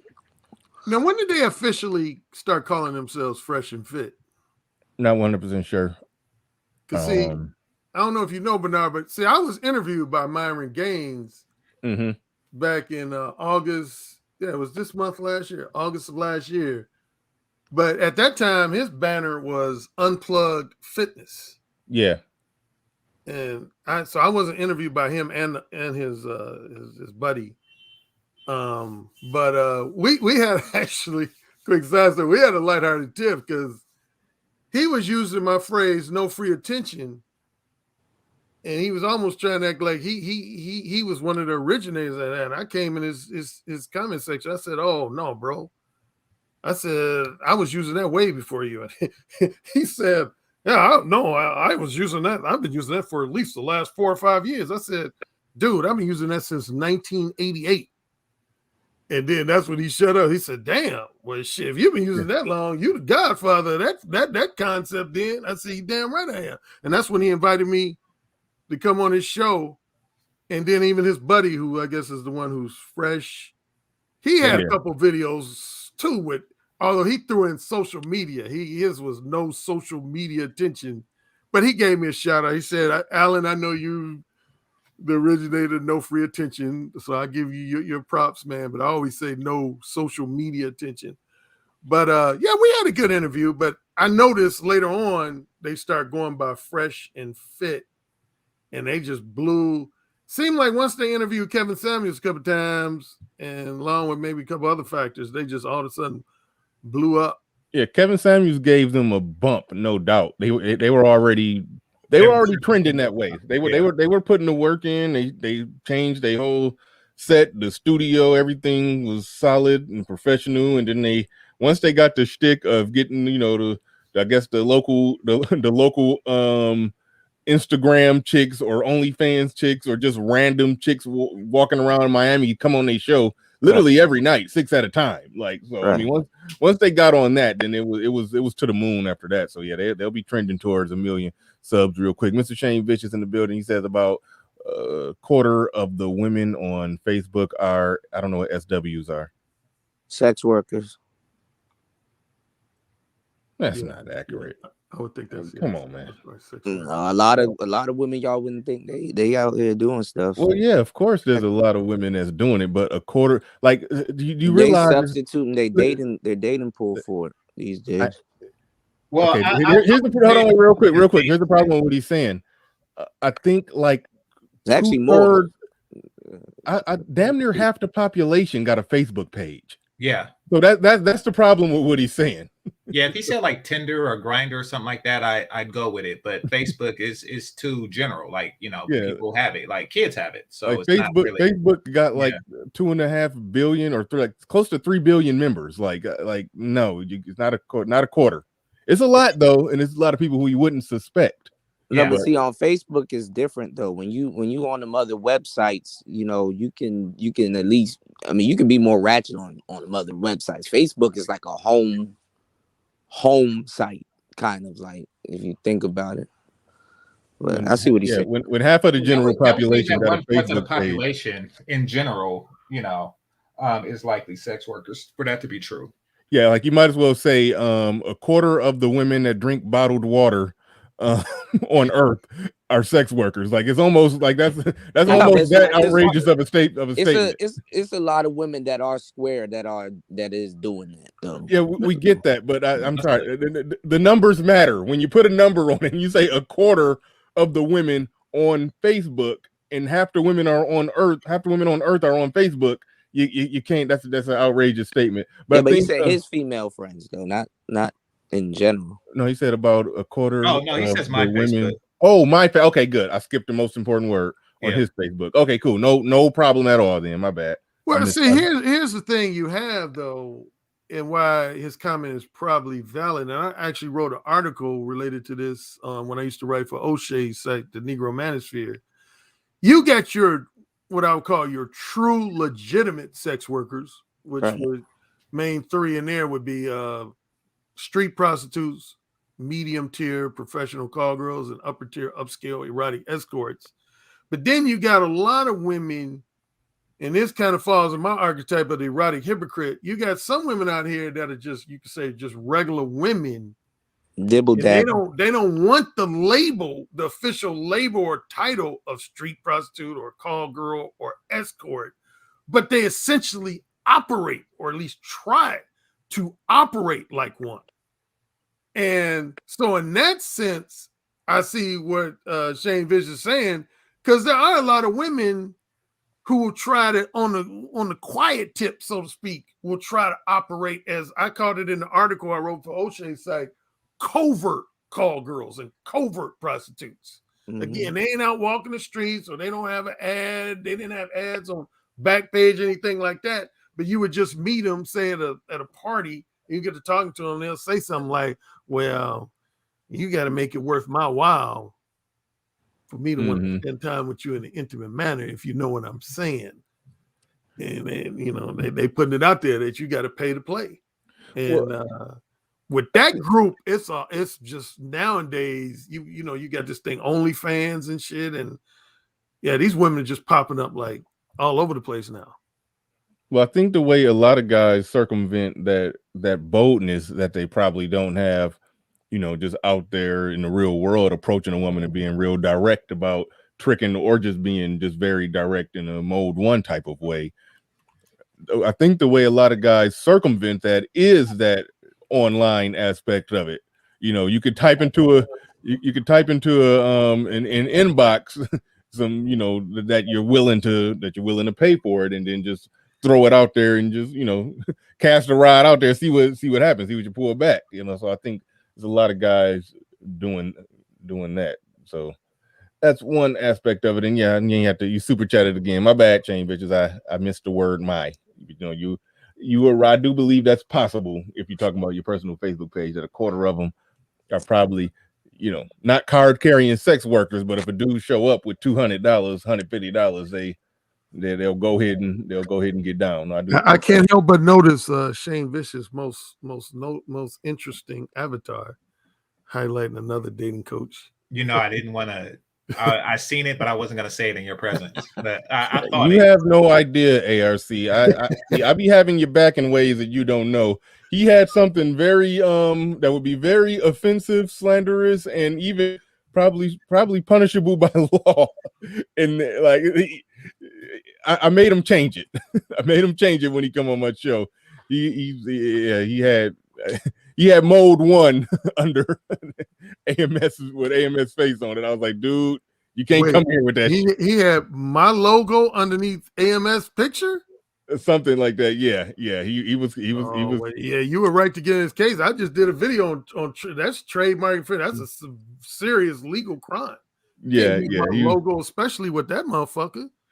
Yeah, I stopped him. That was probably like 8 months ago. He still used that, but Shane Vicious be clowning. He used to have a wrench over here. He loses wrench, at least every 2-3 months. He ain't getting it back now because he be clowning. He said, see, there you go. He said, I just use it to troll ARC. I'm surprised you ain't never saw it. You playing a dangerous game, Shane. I know you like to be a lighthearted troll, man, but trademark violations, that's more serious than even copyright violations. Can't use other people's logos. So if you have my logo underneath in any kind of capacity, actually, that's a huge legal no-no. ARC, what was your close rate for approaches or percentage of the women you have? I don't really like to be asked that question because it ranged all over the years. I would say my best percentage was probably when I was in my 20s. I don't know exactly. It was over 50% when I was like I say specifically, I say Mode 1 plus phone sex. It was rare that I've ever had phone sex with a woman that I didn't fuck. That was just rare. If I got a woman on the phone and got her to play with a pussy, got her to masturbate, we was fucking. It's as simple as that. I used to do that back in the day. I stopped though a long time ago. Oh man, phone sex, shoot. That was my number one close, man. Shoot. Once I got a woman on the phone and got her to play with a pussy, man, that was a wrap. Right. But yeah, it's range. I would just simply say my highest percentage was in my 20s. It's the elephant. I can see that. Yeah, it's actually easier to phone sex them and then do a date after or something. It killed 2 birds with 1 stone. I got them. It's like you already did it with them anyway. And then the second thing, with this Me Too thing, big consent. That was the way I got women's verbal consent was through phone sex. Mm-hmm. I would have them repeat a number of times, Alan, I want you to fuck me. Alan, I want you to fuck me. You hypnotize them. You seduce them. Yeah. So, but yeah, so. Well, nowadays, a lot of women attempt to parlay that into free attention. I've heard. Yeah. Especially online, I noticed that because the distance is greater, and. Well, no, when you do that with them, you still gotta close. Like, I mean, in a lot of cases, at best, a lot of people just get them riled up. So with so many people, they're just taking the initial phone sex conversation and then ghosting or trying to milk it for as much as they can. And since the inbox is so full, they just kind of go from guy to guy to guy to guy doing that and getting free samples of free attention from so many guys. So. I'm not sure if that approach is really effective anymore. Well, at least one way I used to, I guess you could say, overcome that, even though that wasn't a big angle years ago as it is maybe now. Mm-hmm. But as most people know, if they on my butt, who said again, for a period of time, I was what I generally refer to as a phone sex gigolo. So basically, if I had phone sex with a woman, it was either going to result in us fucking, or if I felt like there was a chance we weren't gonna fuck, she had to pay me for phone sex. So I was getting money. I was either. So you was a 976 guy, huh? You was a 976 operator, just basically. Yeah, I was. Yeah, I was. Yeah, I've had hundreds of women pay me for phone sex, so I either got paid in terms of pussy or in terms of money. I didn't do free phone sex just for jollies and shit. I mean, it really went out of style like after 2015. Like 2015, you were pushing it, but I mean, social media now is different. Like they're not just attracted to your voice; they get to see Facebooks, all kinds of stuff, children, all kinds of shit. So it's like you need more than a voice, for real. Hey, Bernard, was that you that said you don't like it when a woman just wants to text? Yeah, he said that yesterday. Yeah, so I did catch that part, and I think that is a form of free attention because they can text message multiple guys at the same time. They leverage it for free attention. Like they're getting the phone sex, but from 10 guys on one phone at the same time, and because they need that attention fix. Mm-hmm. Yeah, that was more or less what I said, and typically in that situation, like I would meet a chick on an app and then transition it from the app to the phone number, and then now we texting instead of just messaging on the app, and then now we texting. So let's try to move this to a phone call. A lot of them didn't want to move it to the phone call. That's how you knew you was just in her rotation of text attention guys. Exactly. Every now and then, if you just stayed the course, you might end up getting some sex at the end of that rainbow, but a lot of times, nah. You was just in the attention rotation. Yeah. Male attention has become very cheap to women now. And I know because you were around for the 80s, Alan. I was around for the 90s. So we both know where it was expensive. They actually had to. Well, it was expensive in a monetary way, but it was easier to say back then that listen, if you want to continue this conversation, you're gonna have to drop bills or drop panties or something. But this is not free. This is not a service. This is not a charity. Now, because they get so much of it through Instagram, it's the internet, et cetera. Yes, the internet. Now that they get so much of it, it's really cheapened, and it's hard That's because every single woman wasn't. Well, right quick. It's hard to pass value to something that's so readily available to them for free. Yeah, that's because every single woman wasn't entitled to your attention. Now with the internet, they all have this entitlement to your attention. Well, see, since you brought up the 80s game changer, here's what I made at the time a lot of my friends and social acquaintances realized. And see, now I think, and I would say because of guys like me and maybe a few others, guys realize that women can use you for both time and money. Whereas in the 80s, when I would hear guys talk about a woman using them, it was almost exclusively for money and materialistic gifts. And I was like one of the first guys in my social circle that would say, nah, man, that woman using you for time. And guys would initially have a reaction like, oh, that ain't no big deal. I mean, I don't mind spending 3 hours with a woman. I mean, if I ain't spending no money, I'd be like, shit, time is money. If you spending 3 hours with a woman that ain't giving you no pussy, that's still valuable. And after a while, a lot of those guys I would say that to would, rub their chins like, I think Alan got a point here. And then sure enough, later on, a lot of guys end up realizing, but yeah, back in the 80s, a lot of guys, they didn't see a woman manipulating them for time as that big a deal. They only concentrate on being manipulated for money and material possessions. But I hated women wasting my motherfucking time, man. I hated that shit. Real quick, GC, the thing is, guys, and myself included in that, I used to, the reason that we don't realize we're getting used for time and attention, because in our mind, we just thinking, okay, we just getting closer and closer to the pussy. Exactly.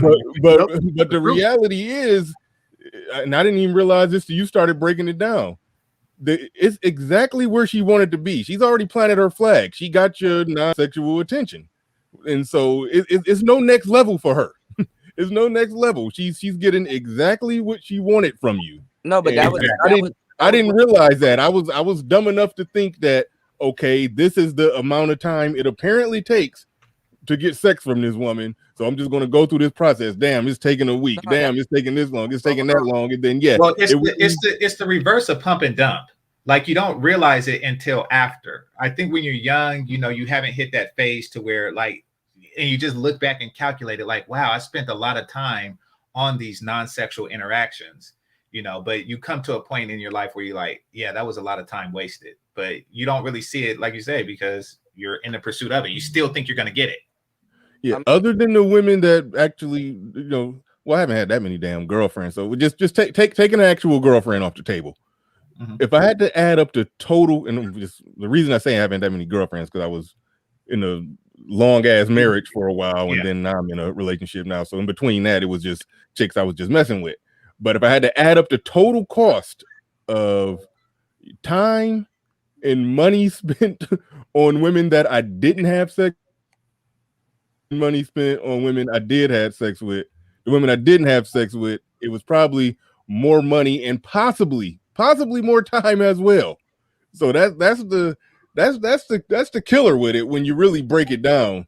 That they're wasting the hell out of your time, and you're not getting nothing out of it. But the women that you do get something from, time and money wouldn't even that much on the table. That's the crazy part. That was their secret. That you wasn't supposed to know that your time was getting used. I mean, I'm not saying women of today are more dumb to accept money, which they kind of are, but the women of yesterday, they were smarter to know that they can get your money, your time, and other things other than just money from you.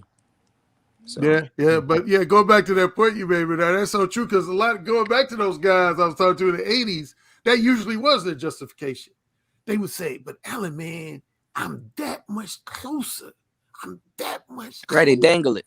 They would always think they were that much closer. And I was saying, no, you're not. No, you're not. They would be like, yes, I am, man. I'm telling you, man, one more Friday night at the bowling alley, and I'm in there. And I'd be like, okay, all right. And then sure enough, they come back to me, damn, Alan, you was right, man. She just played me and shit. She just played me.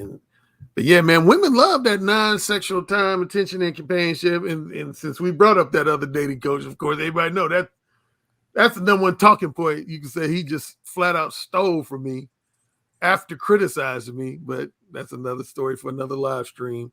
But yeah, man, time is money like a motherfucker, man. And see, you can almost say one of my advantages I talk about a number of times on my own channel is that in my 20s and 30s, most of the time I was so broke.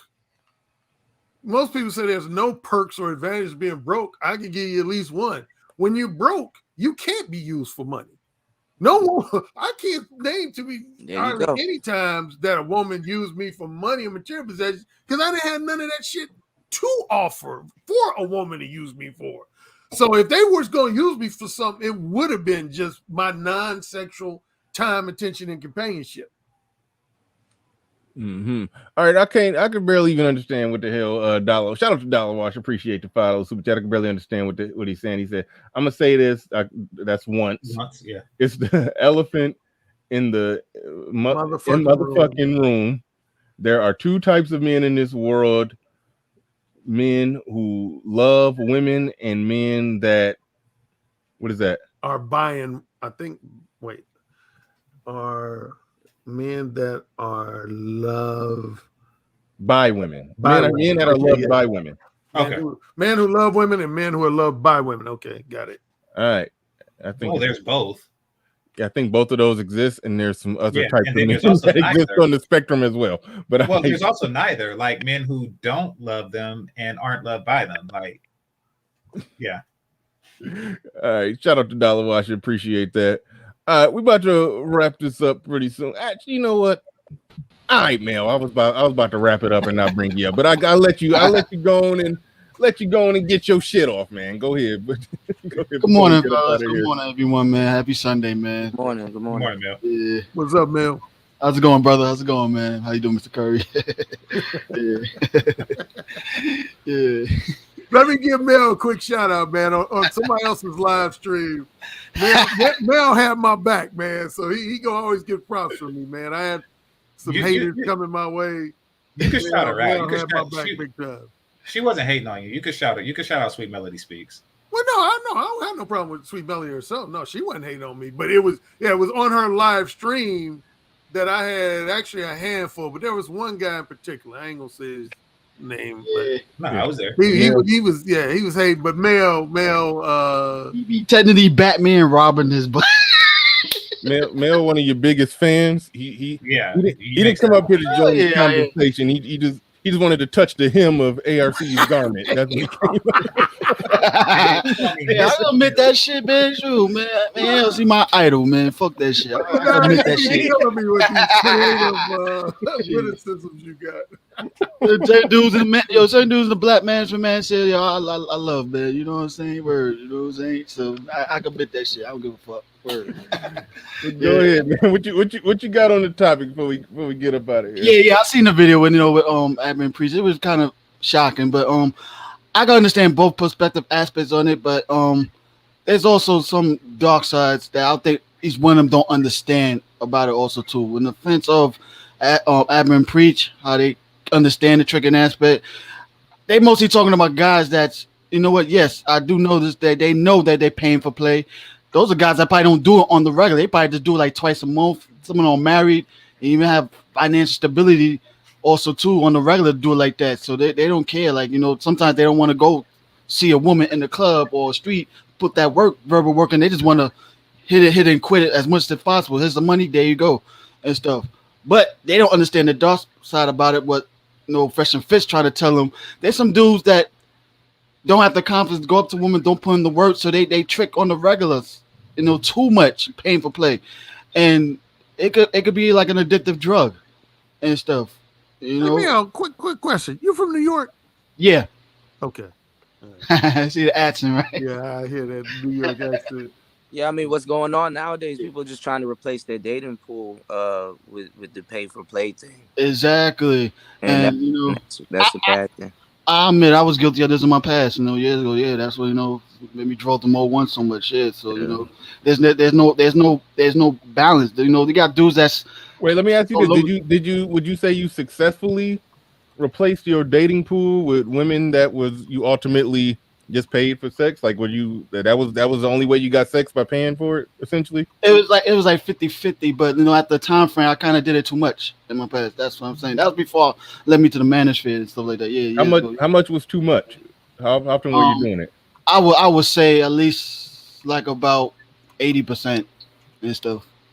Yeah, because I was still fighting my, you know. Wait, 80%? Yeah. 80% of what? Your disposable income? Paying for playing. Yeah, exactly. Wait, hold on. Time out. You were using 80% of your net income? No. That was 80% of the sex you was having, pretty much. Yeah, that's what's happening. Yeah. Okay. Yeah. All right. Yeah, because, you know, remember when Black Planet came out and everything? Yeah, I remember that. And everything. Yeah, that was kind of real easy to talk to chicks on there. I was in like my first getting out of high school, like 11, 12 class when the internet came out. Very easy to meet chicks online, you know, the fucking the first date. You know, that was successful. That. And answer this question. In your experience, would you say, because this is one of the criticisms that they have of tricking, would you say in your experience that paying for it, the sex was worse, or versus if you just meet a chick and y'all hook up and y'all have sex? Good point.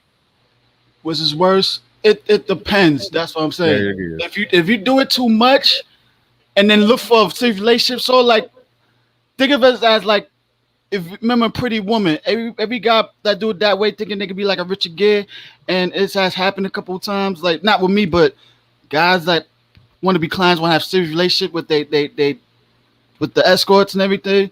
It could become like a dark side. They know, and them chicks will technically use that to their advantage. That's that GFE shit. Okay, so sometimes the paying will kind of translate into you being in a de facto type of casual relationship with them, kind of. Exactly, when they do it too much, and not only that.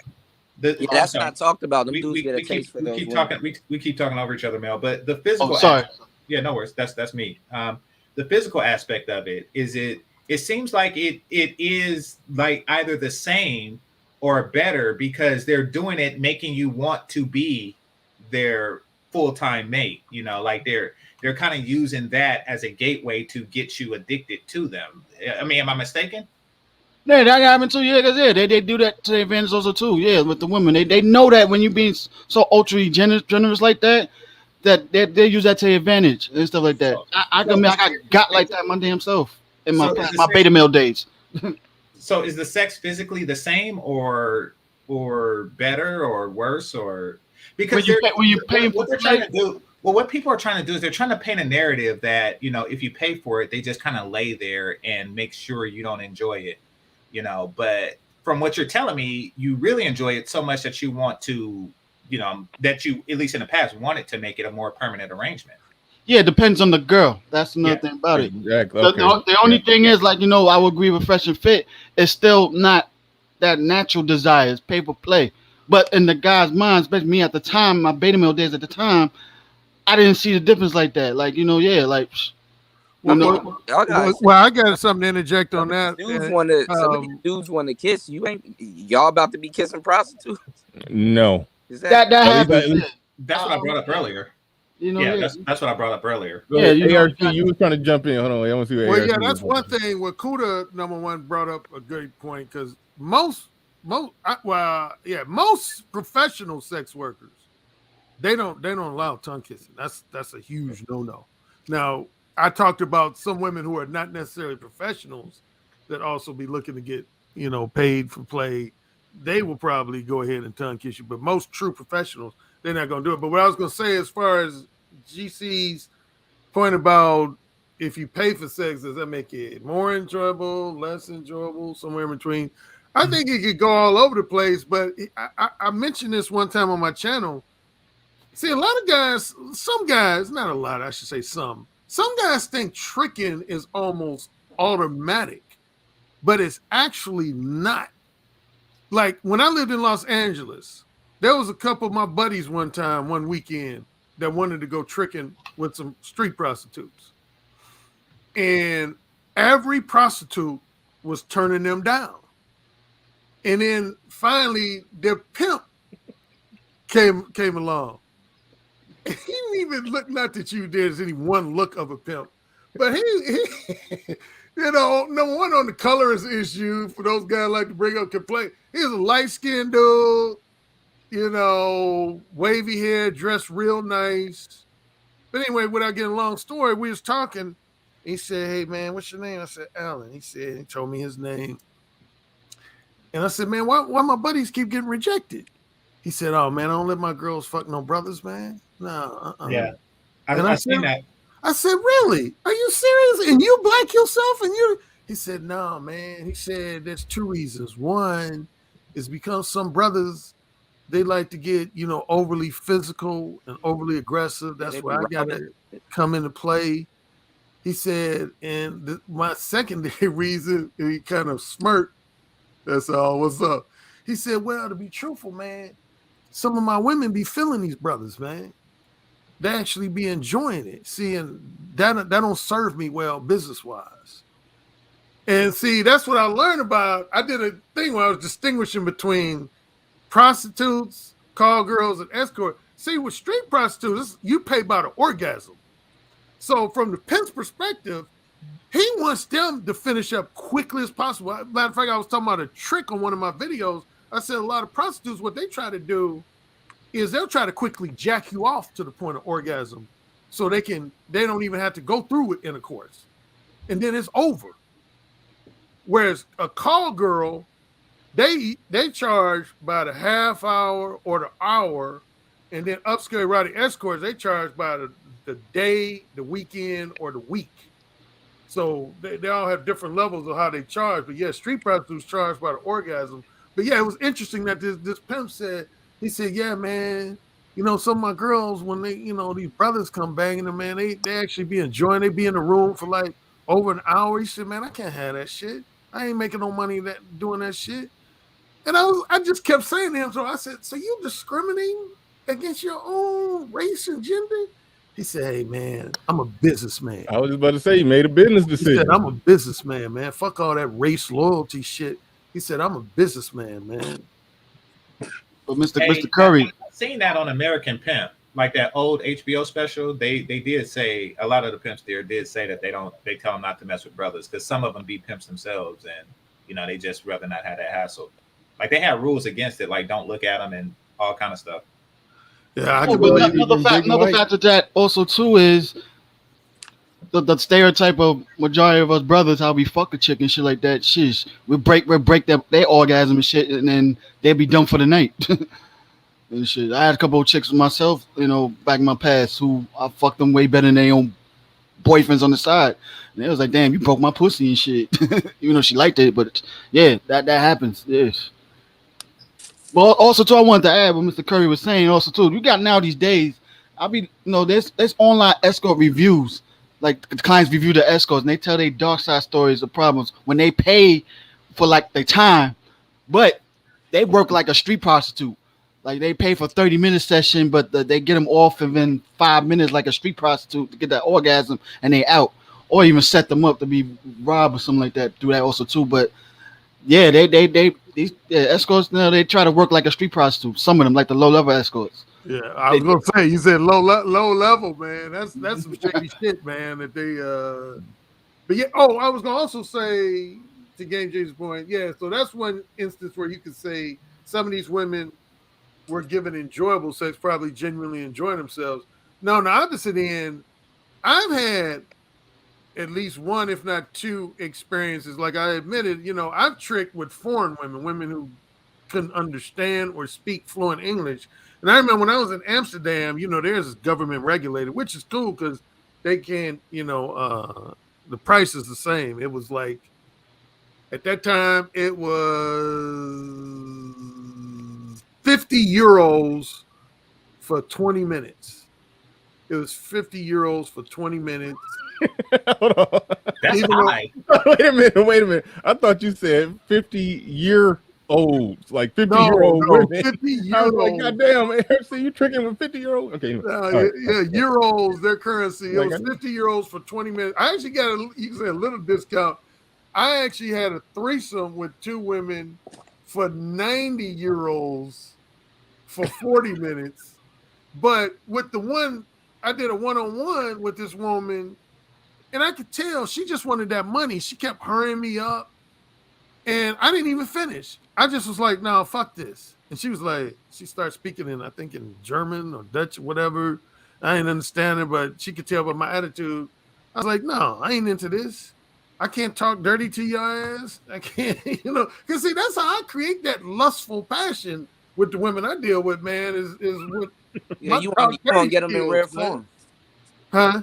You want to get them in rare form. Yeah, exactly, man. I know how to use my, verbal seduction skills to get them at a certain high level of arousal. And I couldn't do that because she wouldn't speak the same language. But yeah, and also she was just kind of hurrying me up. And in the middle of it, I just was like, okay, nah. I said, I'm good. And she started, in her own language, basically saying, you're going to end?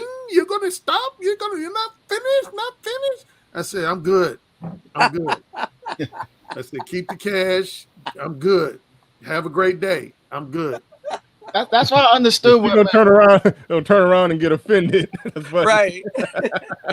That's why I understood when Fresh was talking about I want their soul and everything. Like you want that natural desire. You don't want to pay for it. You want that natural lustful sexual desire for a woman when you feel like you got their soul and shit. Yeah. Man, dudes just want. It was funny though. Dudes just want full cooperation. That's all that shit. Because I think most men on this panel would agree, man. I mean, in one respect, you could say sex is sex, and if you're just looking to get a nut, any woman to do. But I know for me, man, half of what contributes to my arousal is a woman's arousal. The more aroused I feel like a woman is, and she's in that state where she's like, "Oh, Alan, I want you to fuck me so bad." Oh, see, that gets my dick rock hard. But if a woman's just like, yeah, where's the money? Okay, put it on the table. Sucky fucky. Man, that ain't doing nothing for me. Yeah, that definitely would be a drawback to it. I can see that as a major drawback that it would be for me because the female reaction is a big part of what turns me on. So her reaction to it.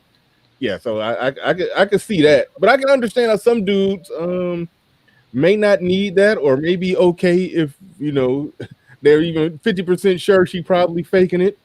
I can see how some dudes just okay with that if the price is right and that's what they that's what they want to pay for. I get it.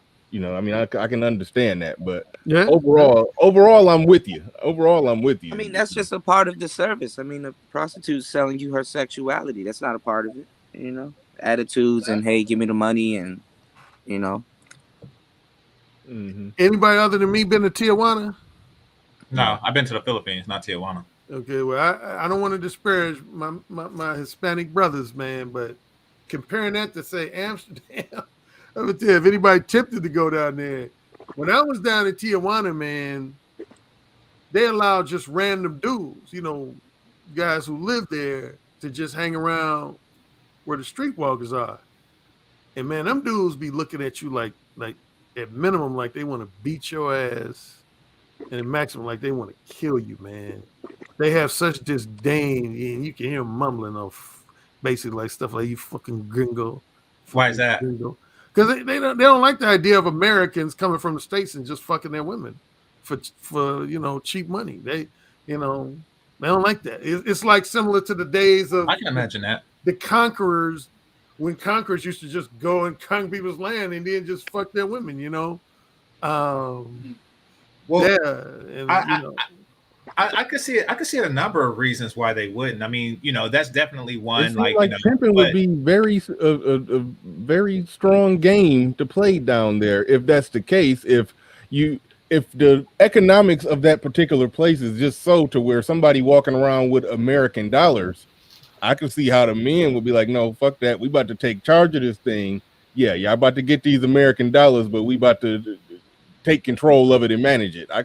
I'm shocked that, I mean, it probably is, but I'll be shocked if pimping or just I forgot how Ramil worded it in a non-pimping, more not as trashy kind of way, but basically just that whole business of sex work. I'm surprised that the men are, you know, instead of looking at ARC and walking around there mugging him like they want to kill him, they should be trying to, you know, get control of the chicks so they can, you know, manage the situation and get the money. Well, I see what I could see the I could see why they would have some hostilities towards it, because what you're doing is, for one, you're seducing a lot of would-be wives and mothers, et cetera, to be hoes, you know, by paying them a salary in a range that, you know, that they wouldn't get as a housewife. Also, you know, you're putting this boss bitch mentality in them, because they're like, you know, I'm making a night what you make in a month, you know, making them almost like an unobtainable American chick, you know, like you're instilling that with them. Like, you know, you go, you do your thing and you leave, but they got to deal with these chicks, you know, and they got to go out and try to, you know, convince these chicks to have free sex with them, while you just paid them a day's pay, you know, for 10 minutes. So there's a lot going on with that, I'm sure.